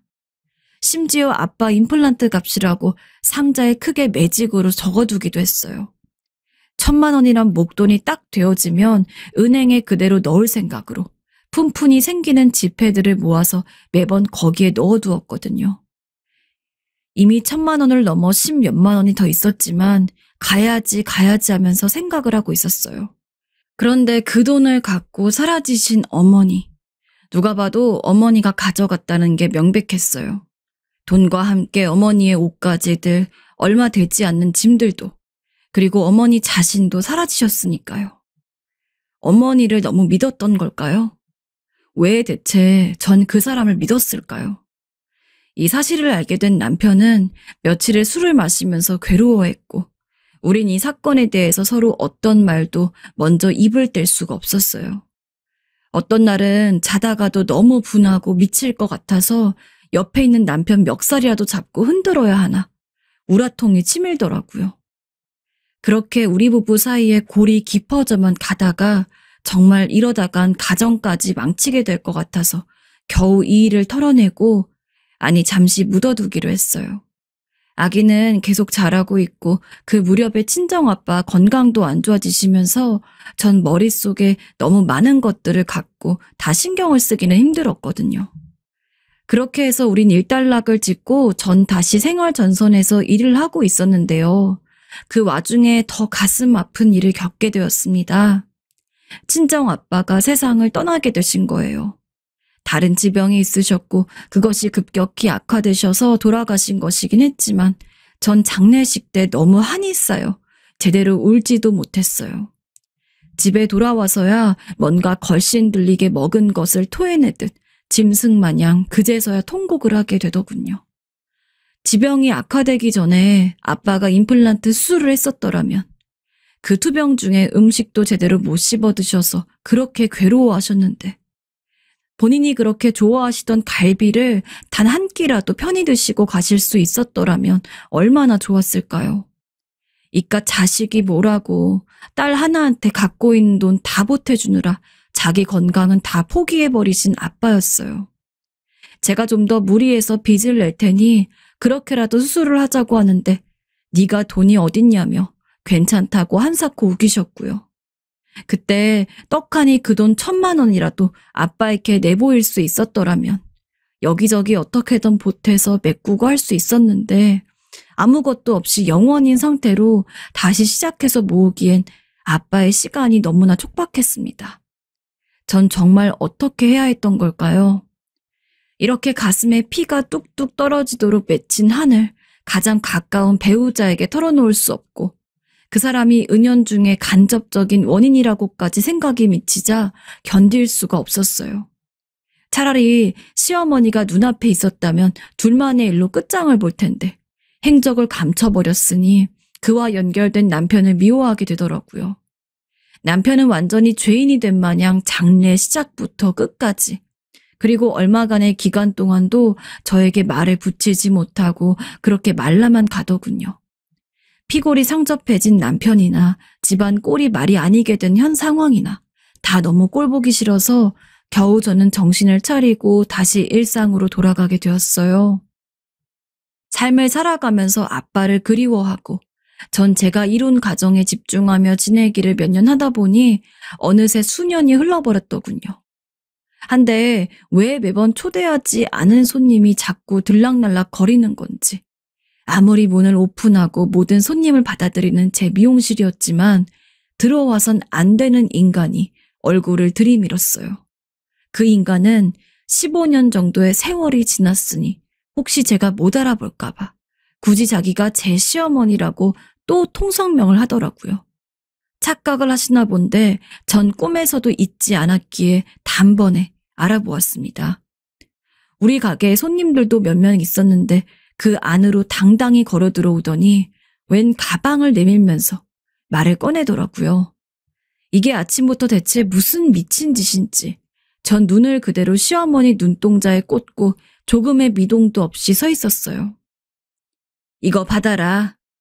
안 받아? 이거 돈인데? 말을 어쩜 저렇게 옴팡지게 밉살스레 하는 건지 어디 무슨 거지한테 적선하듯 말을 하더군요. 예, 이거 돈이라고. 안 받아? 외려 다른 손님들이 다 긴장해서 저를 쳐다볼 정도였고 다 단골분들이라 대강 분위기를 보시더니 좀 이따 오겠다며 서둘러 나가시더라고요. 시어머니는 정말 이런 존재였습니다. 내 주변에 있는 모든 주변인이며 복이며 다 나가버리고 치워지게 만드는 존재.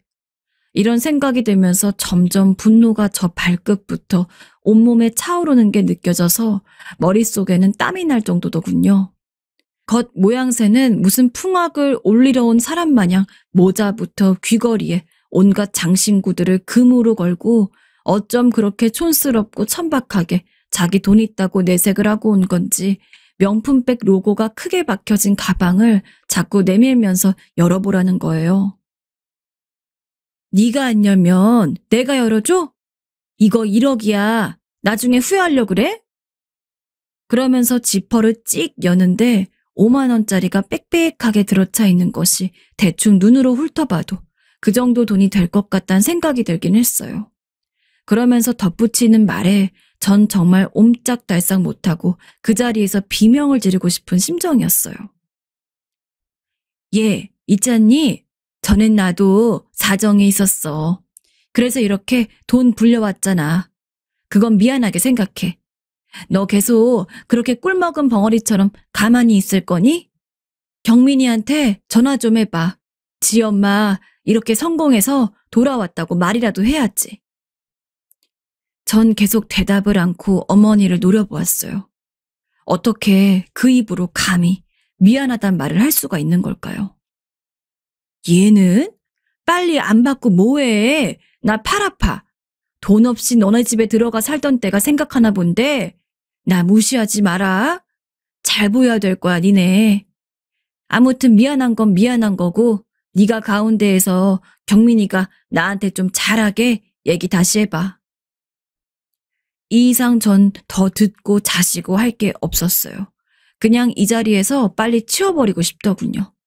한쪽 손엔 앞손님 때문에 들고 있었던 바리깡이 쥐어져 있었는데 그 순간 그 무게감이 저한테 새삼스레 전달되어졌어요.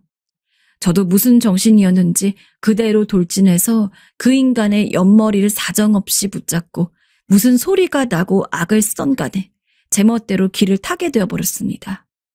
마스카라가 다 번져 흘러내려 추한 얼굴로 저를 보며 악을 쓰고 자기 머리를 이 꼴로 만들어놨다며 박박 소리를 지르고 드러누는 시어머니를 보니까 솔직히 그보다 더한 꼴을 당해도 좋을 거란 생각이 들더군요.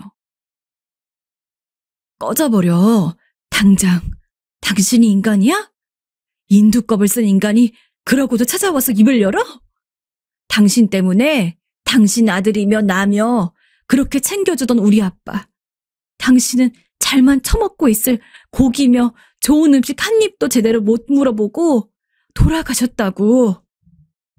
한쪽 머리카락이 완전 듬성듬성 엉성하게 잘려나가서 누가 봐도 닭벼슬 같은 꼴이 되어버린 시어머니는 바닥에서 엉금엉금 기어서 머리카락들 투성이를 헤치고 가더니 그 가짜는 명품 가방을 얼른 챙겨서 도망치듯 나가더군요. 이후 저는 완전히 긴장이 풀려 그대로 멍하니 있었고 저녁이 되어서야 겨우 남편한테 전화를 해서 말을 했어요. 전 하나도 숨기고 싶지 않았어요. 그리고 당사자인 어머니한테 그 모양으로 난리를 쳐버렸더니 아빠가 돌아가신 이후에 남편에게 쌓아있던 일말의 증오들이 조금은 해소가 되더군요. 어찌 보면 이 사람과 어머니는 별개로 봐야 했는데 남편이 나보고 어머니를 강제로 모시라고 한 것도 아니고 뭘 어떻게 한 것도 아닌데 말이에요. 남편은 얘기를 듣고 힘없이 말을 하더군요. 잘했어. 내가 당신한테 무슨 말을 할 수 있겠어. 미안하단 말도 할 수가 없어, 여보. 그래도 정말 미안해, 여보. 그러고 나니 모든 게 다 허탈하고 이렇게 해서 뭐가 저에게 위안이 될런지도 모르겠지만 그저 얻은 게 있다면 겨우 남편과 어머니를 객관적으로 떼어놓고 생각하게 되었다는 거예요. 여전히 치유되지 않은 건 저희 친정아빠를 향한 애달픔이지만 이것도 시간이 지나면서 해결이 되려나요? 앞으로 얼마의 시간이 필요할까요? 저도 자식이 제법 컸고 사회에선 누가 봐도 나이가 많은데 여전히 딸로서 아빠를 그리워하고 애타게 생각하는 모습은 그 시간에 멈춰있나 봅니다. 아빠는 제가 제 가정에 집중하며 잘 살기를 바라시겠지만 그게 마음처럼 쉽지가 않습니다. 부모라고 다 같은 부모가 아니고 남 부모 챙기느라 내 부모를 힘들게 해버렸으니 여러모로 면목이 섰지 않아요. 이후로 얼마나 몇십 년이 흘러야 덤덤하게 생각할 수 있을까요? 그리고 다행이라면 그 이후에 시어머니는 다신 찾아오지 않고 있어요. 영원히 마주칠 일이 없었으면 좋겠습니다. 총각 때는 별거 아닌 것 같은 이유로 이혼을 결심하는 사람들을 보면서 이해가 되지 않았습니다. 서로 사랑해서 결혼한 거고 평생 함께할 배우자인데 서로 맞지 않는 부분이 있더라도 맞춰가면서 조율해 나가는 게 결혼 생활 아닌가? 저럴 거면 결혼을 하지 말지 하고요. 가벼운 마음으로 결정한 결혼이 아닌 이상 저렇게 할 수 없을 거고 나였다면 그런 이유로 이혼할 생각을 하지 않을 거라고 확신하기도 했어요. 그런데 설마 제가 이런 이유로 그것도 결혼 3개월 만에 이혼을 결심하게 될 줄은 꿈에도 몰랐습니다. 한창 깨가 쏟아지고 행복한 웃음이 떠나지 않을 신혼 3개월 차에 제가 이혼을 결심하게 된 이유는 다름이 아닌 냄새 때문입니다. 소위 암내라고 하죠. 여러분은 혹시 겨드랑이에서 나는 땀 냄새가 고약한 사람 곁에 계셔본 적 있나요? 시큼한 음식물 쓰레기 냄새가 풍기는 사람 곁에서 10분도 1시간도 6시간도 아닌 24시간 내내 계셔보신 적 있나요? 심지어 그 사람이 자기가 냄새나는 걸 알지만 외출할 일이 없다면 잘 씻지도 않고 씻으라고 해도 들은 척도 하지 않는다면 그 사람이 내 배우자라면 지옥이나 다름없겠죠. 제가 바로 그 지옥 속에서 살고 있습니다. 솔직히 말해서 전 3개월이면 오래 버텼다고 생각합니다. 겪어보지 않은 사람은 절대로 몰라요. 사람의 인생에서 냄새가, 후각이 얼마나 큰 비중을 차지하는지. 제 아내도 처음부터 이렇게 씻지 않았던 것은 아닙니다. 아내와 저는 소개팅으로 처음 만났습니다. 소개팅하기 전에는 여자친구를 사귈 생각이 없던 차였는데 친구놈이 하도 나가보라고 귀찮게 굴기에 나갔던 거라서 상대분에게 예의가 아닌 건 알지만 뚱한 표정으로 카페에 먼저 앉아 있었습니다. 대충 아메리카노나 한 잔 시켜서 시간이나 때우다 오자. 그런 마음이었던 것 같아요. 소개팅 상대의 사진으로 이미 얼굴을 봐서 얼굴이 어떤지는 알고 있었어요. 사진상으로 봤을 때는 별로 취향도 아니었어서 더 그랬습니다. 그런데 카페로 들어오는 아내를 딱 보자마자 그런 느낌이 들었습니다. 아, 이 사람이랑 뭔가 결혼할 것 같다. 살면서 그런 느낌을 받은 건 처음이었어요. 한눈에 반한 건 아닌데 뭔가 이대로 끝내면 안 될 것 같은 느낌. 사진으로만 봤을 때랑은 전혀 다른 느낌이었습니다. 언뜻 이럴 거면 좀 더 신경을 쓰고 나올 걸 하는 후회도 들더라고요. 정말 구색만 갖춰서 나왔던 터라 그때 아내는 여러 꽃향기가 나는 향수에 주름 장식이 달린 플라워 패턴의 원피스, 웨이브진 긴 머리를 하고 있었습니다. 아내에게 났던 향수 향과 옷차림, 헤어스타일이 아직도 생생하게 기억납니다. 충격적일 정도로 제 머릿속에 그 상황이 박혔거든요. 나쁜 냄새나 이상한 느낌 같은 건 느끼지 못했어요. 지금 그때 첫 만남을 생각하더라도 전혀 없습니다. 확실해요. 아마 느꼈더라면 연락을 더 하지 않았겠죠. 저 진호 씨 맞으시죠? 네. 박진호라고 합니다. 오시느라 힘드셨을 텐데 여기 앉으세요. 감사합니다. 진호 씨 얘기 많이 들었는데 듣던 대로 굉장히 신사적이신 분 같네요. 감사합니다. 소정 씨도 사진보다 훨씬 더 아름다우시네요. 커피 제가 주문할게요. 혹시 어떤 종류 좋아하세요? 그 뒤로 성실하게 소개팅에 임했고 아내도 제 인상이 그리 나쁘지 않았는지 몇 번의 만남 이후 사귀게 되었습니다. 사귀는 동안에도 아내와 매일매일 만났던 적도 있지만 그때마다 냄새가 나는 일은 단언하건대 단 한 번도 없었어요. 달콤한 바디워시 향이나 머스크 향, 이름 모를 향수향 같은 것들. 나쁘게 기억될 일이 없는 좋은 향기만 가득했습니다.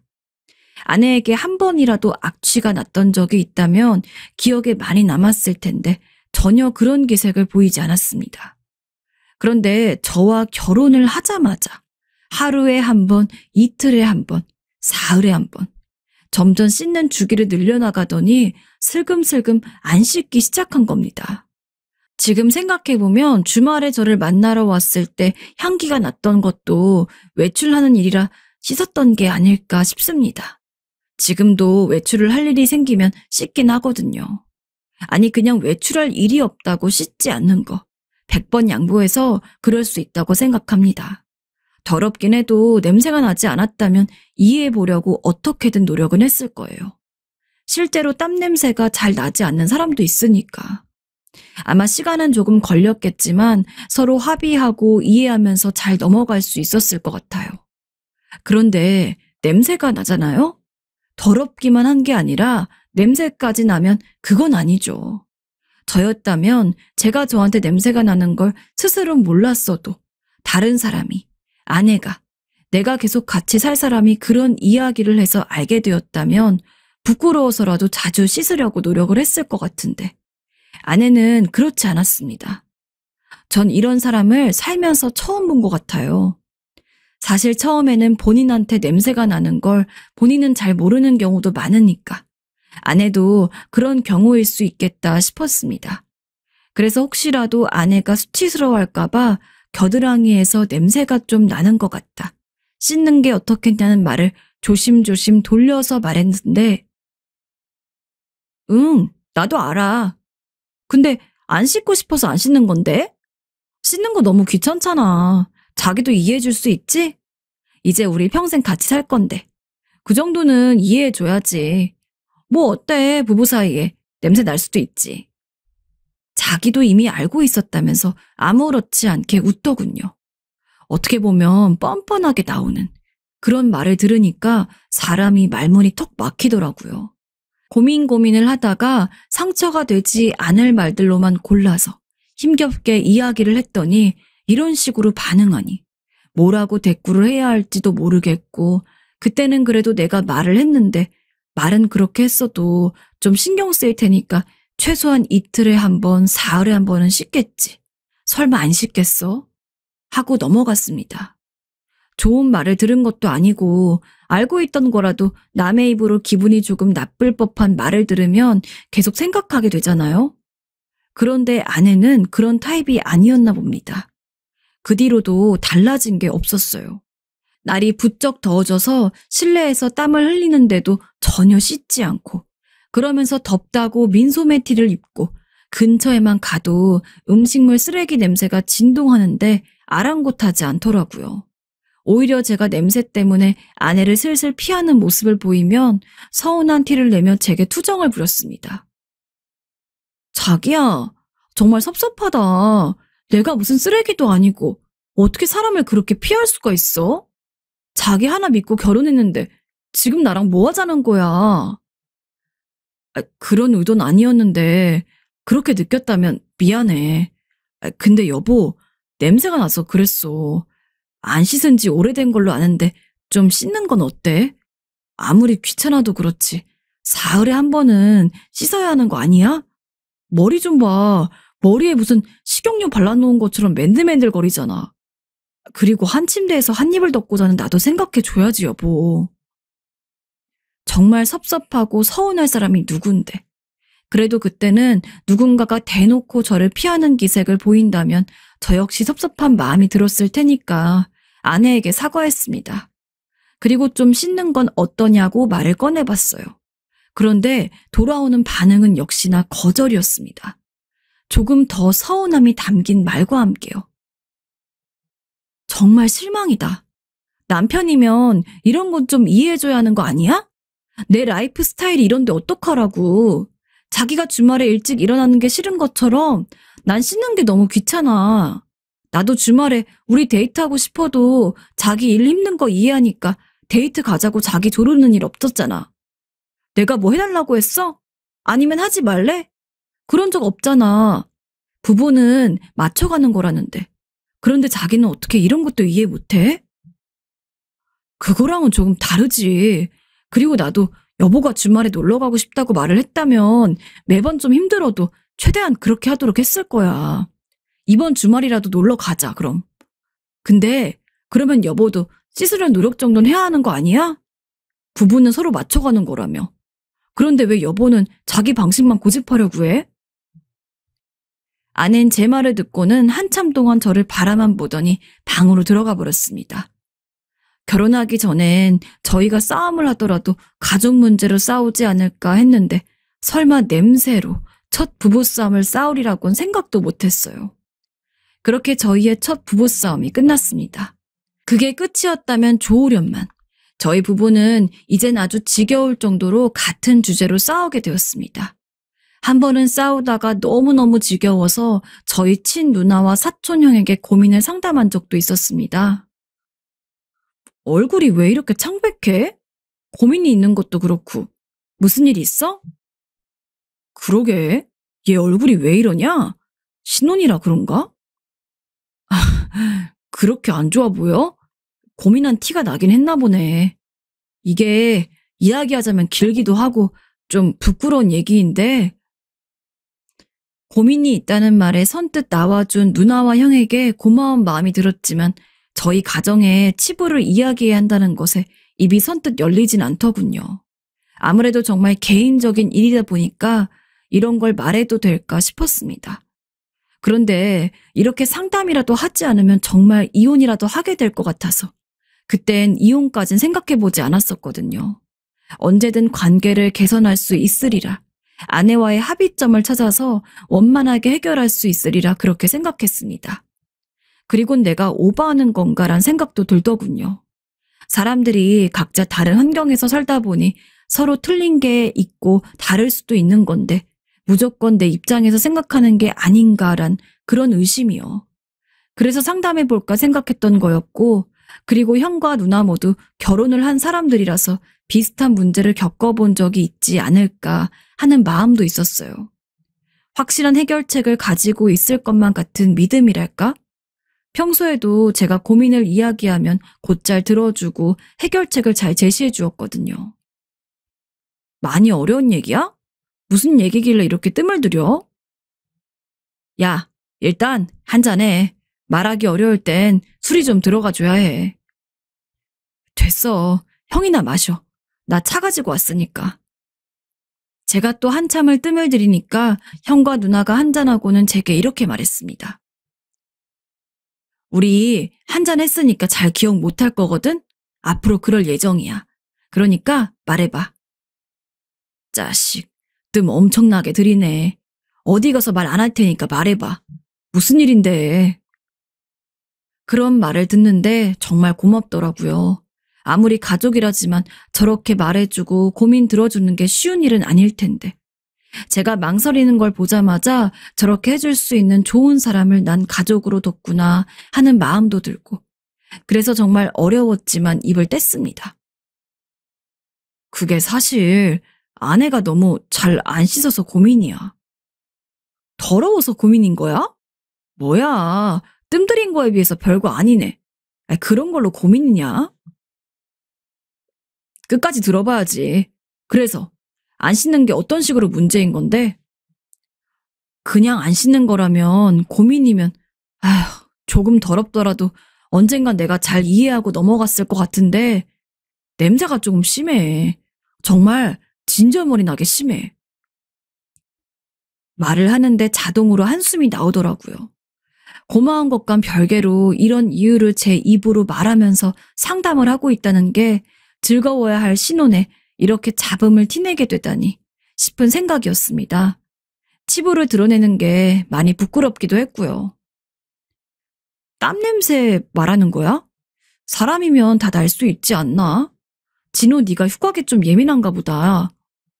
그런가 본데? 야, 그런 건 이해하고 웬만하면 넘어가야지. 이제 가족이니까. 도대체 얼마나 심하길래 그래? 그냥 나는 게 아니라 형이랑 누나가 겪어보지 못해서 그래. 사람이 사는데 후각이 이렇게 중요한 건지 나 처음 알았어. 진짜 거의 매일 이 문제로 싸우는 것 같아. 스트레스도 엄청 받고. 나도 이제 그만 싸우고 싶은데 안 돼. 말은 그렇게 했어도 뭔가 가벼운 문제가 아니라는 건 알았는지 형과 누나가 한참 동안 말이 없더라고요. 어이가 없다기보다는 어디서부터 어떤 조언을 해야 할지 그런 걸 고민하는 느낌이었습니다. 거기서도 참 저를 많이 생각해 준다는 걸 느꼈던 것 같아요. 그리고 누나가 제게 말했습니다. 형은 듣고 있기로 포지션을 정했던 것 같아요. 진호야, 부부는 서로 이해하고 감싸 안을 줄 알아야 하는 거야. 가벼운 마음으로 했던 결혼 아니잖아. 이대로 계속 싸우다가 이혼할 거야? 아니지. 이혼 생각한 건 아니긴 한데. 그렇지. 그러면 네 말이 아무리 100번 옳은 말이라도 상대가 듣기에는 기분이 나쁠 수도 있고 그렇게 하기 싫을 수도 있잖아. 무조건 네가 이해하라는 건 아니야. 하지만 싸움 말고 다른 걸로 풀 수도 있잖니. 너도 싸우기 싫다며. 한 번이라도 네가 굽히고 들어가 봐. 그러다 보면 문제가 해결될 수도 있는 거 아니겠어? 야, 그래. 누나 말이 맞아. 우리가 겪어보지 못해서 이렇게 가볍게 조언하는 걸 수도 있는 건데 결혼 생활 중에는 지는 게 이기는 거야. 누나 말대로 네가 한번 굽히고 들어가 봐. 분명 달라질걸? 이거 경험담이다. 그럴까? 그럼? 알았어. 한번 그렇게 해볼게. 어느 정도 조언을 얻은 상태였지만 오랜만에 누나와 형을 만났던 터라서 술 없는 술자리를 가졌던 것 같아요. 오랜만에 걱정 없이 즐거운 시간을 보낸 것 같아서 참 좋았던 기억이 나요. 그렇게 저는 술을 마시지 않았기 때문에 술을 마시고 고주망태가 된 형과 누나를 각자 집으로 데려다 주기까지 했습니다. 그렇게 저도 귀가했지만 아침에 싸운 탓인지 냉전 상태여서 바로 이야기를 꺼내진 못했었던 것 같아요. 아내도 외출했다가 밤늦게 들어오기도 했고 괜히 긁어 부스럼이 될까 봐요. 아마 다음 날쯤이었나 마침 휴일이어서 이야기를 꺼내기 좋겠다 싶었습니다. 그렇게 아침이 되었고 말 한마디 없이 냉랭한 거실에서 아내에게 조심스럽게 이야기를 꺼냈습니다. 여보, 자꾸 날카롭게 말해서 미안해. 내가 큰 상처를 준 것 같아. 내가 후각이 조금 예민한가 봐. 그러면서 구구절절 저자세로 나갔던 것 같아요. 형과 누나의 조언을 200% 받아들여서 사과를 몇 번씩 했는지 세어보면 10손가락이 부족할 정도로 했던 것 같네요. 지금 생각해보면 아내가 약속에 다녀온 탓에 샤워했기 때문에 냄새랄 게 나지 않아서 더욱 사과하기가 쉬웠던 것도 같아요. 아내도 그런 저의 자세와 말에 마음이 풀렸는지 조금씩 반응을 해주더라고요. 그걸 이제 알았느냐는 둥, 나도 미안했다는 둥. 지금 생각해보면 웃긴 게 그래도 씻겠다는 말은 한마디도 하지 않았던 것 같네요. 더 늦지 않게 이때부터 알아봤어야 하는데 그때는 아내의 마음이 풀렸다는 것에 중점을 둬서 형과 누나한테 조언을 구하길 잘했다는 생각뿐이었어요. 역시 먼저 결혼을 해본 사람들 말은 틀린 거 없다면서요. 그렇게 일주일쯤 지났었나? 이젠 날카롭게까진 아니어도 아내에게 이야기해야겠다고 생각했습니다. 아까 위에서 말하지 않은 것 같은데 아내는 전업주부라서 밖에 나갈 일이 드물어요. 원체 집을 좋아하기도 하고 요새는 인터넷으로 장을 보는 것도 워낙 잘 되어 있어서 그런 쪽으로 장을 보더라고요. 차라리 발달해 있지 않았다면 아내가 귀찮더라도 사흘에 한 번은 씻었을 텐데. 그렇다면 이렇게 싸울 일도 없었겠죠. 아무튼 아내가 씻지 않은 지 나흘쯤 되었던 때였을 거예요. 근처에만 가도 냄새가 올라오더라고요. 차라리 익숙해지는 냄새였다면 그러려니 넘길 수 있었을 텐데 음식물 쓰레기 냄새는 언제 맡아도 역하고 익숙해질 수 없는 냄새잖아요. 그래서 어쩔 수 없이 다시 한번 아내에게 이야기를 꺼냈습니다. 반쯤 애원주었던 것 같아요. 제발 사흘에 한 번이라도 좋으니 샤워를 좀 해달라고요. 아무리 나갈 일이 없어도 몸에 먼지랑 기름 성분이 묻어 있을 텐데 그러면 옷도 쉽게 더러워지고 이불도 쉽게 더러워질 거다 하는 이유까지 대가면서 설득하려고 애썼습니다. 싸우자는 투가 아니어서 어쩌면 이번엔 들어주지 않을까 하는 일말의 피망까지 품었어요. 아내의 표정도 그리 나쁜 표정은 아니었어요.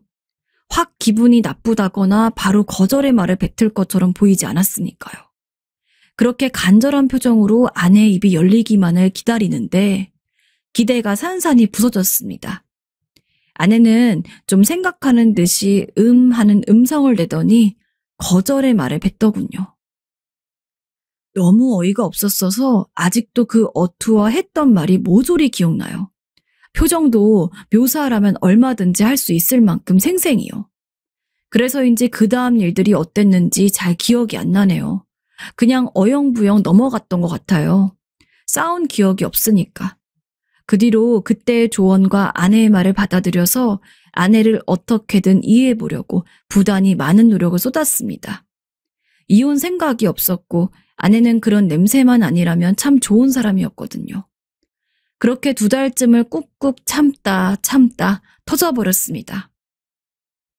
전 아마 죽어도 냄새는 익숙해질 수 없을 것 같아요. 익숙해지고 싶은 마음도 이젠 사라졌고요. 그래서 이젠 이혼하든 아내가 씻게 만들든 하나는 해야겠다고 결심했습니다. 낮은 자세로 나가는 것도 정도가 있지. 한 채 양보할 생각이 없는 사람에게 저 자세로 나가봤자 그냥 그 사람의 뜻대로만 하게 하는 것밖에 더 되나요? 지금 생각해보면 아예 조언을 받으러 가지 말 걸 그랬어요. 괜히 시간만 낭비한 것 같아요. 그래서 그날은 일을 치르고 말았습니다. 뒹굴뒹굴 누워서 쓰레기 냄새를 팍팍 풍기는 아내에게 가서 말했죠. 정말 내가 참아보려고 노력을 많이 했는데 도저히 안 될 것 같아. 씻든지 이혼하든지 결정해. 나는 이렇게 냄새나는 사람이랑 못 살아. 당신이 돼지야? 그냥 우리에서 먹고 사는 돼지들과 당신과 뭐가 달라? 정말 어떻게 단 한치도 배려를 안 할 수가 있어? 무슨 얘기를 하나 했더니 그거 이미 끝난 얘기 아니었어? 대체 이 얘기로 몇 달을 끄는 건지 자긴 지겹지도 않아? 내 삶의 방식이라고 누누이 말했고 이제야 나를 이해한다고 생각했는데 결국 안 바뀌는구나. 그런데 어째? 난 이혼도 하기 싫고 씻기도 싫어. 내가 왜 그래야 해? 누구 좋으라고? 내가 2달 동안 여보를 이해해보려고 노력한 거 못 봤어? 그럼 여보도 최소한 내 부탁을 들어주려는 노력 정도는 할 수 있잖아. 내가 매일 씻으라고 한 것도 아니고 사흘에 한 번, 이틀에 한 번 그렇게 씻으라는데 그러면 나 만날 때는 씻기 싫어서 어떻게 나온 거야? 지금 그건 다 핑계일 뿐이야. 지금 그 상태로 밖에 지나가는 사람한테 물어봐. 냄새 나는 게 맞냐고. 그럼 100이면 100 모두 당신한테서 하수구 냄새 난다고 할 거야. 뭐? 하수구 냄새? 미쳤어 당신 지금? 지금 그게 아내한테 할 말이야? 그렇게 한참 동안 설전을 벌였습니다. 아내는 아내대로 전 저대로 한치의 양보도 없이 싸늘함이 느껴지는 말들만 주고받았던 것 같아요. 결국 그날 결론이 나지 않았고 그렇게 일주일 동안 매일 눈을 마주치기만 하면 싸웠네요. 아내도 지친 건지 저에게 정이 떨어진 건지 어느 날 그렇게 말하더라고요. 좋아. 그렇게 이혼을 하고 싶으면 그렇게 해. 이혼해 줄게. 근데 그러려면 나한테 이 집 줘. 아무리 생각해도 억울하고 원통해서 안 되겠어. 내가 뭘 그렇게 잘못했다고 나한테 이혼해달라고 연부를 외워? 부모님이랑 살 때도 냄새가 난단 말을 들어본 적이 없는데 혼자 유난이나 떨고. 근데 나 이 집 정도 받는 거 아니면 억울해서라도 이혼 안 해. 못 해. 뭐라고? 이 집을 받겠다고? 어이가 없다. 누가 보면 제 유책 때문에 이혼을 하는 줄 알 정도로 당당한 태도였습니다. 참, 아내와 살던 3개월이 제 평생을 통틀어서 가장 어이없을 일이 많은 때라고 봐도 무방해요. 특히나 이렇게 어이가 없어서 말문이 막혀본 게 인생을 통틀어 3번쯤 되려나 싶은데 그 3번이 모두 다 아내 때문이었으니까요. 정말 억울하고 원통할 사람은 바로 저인데 본인이 억울하고 원통하다고 하고 있으니 부모님 얘기를 했지만 부모님께서 보는 앞에 대고 딸한테 너한테 냄새나니까 씻어라 할 일이 사실 전 없을 것 같거든요.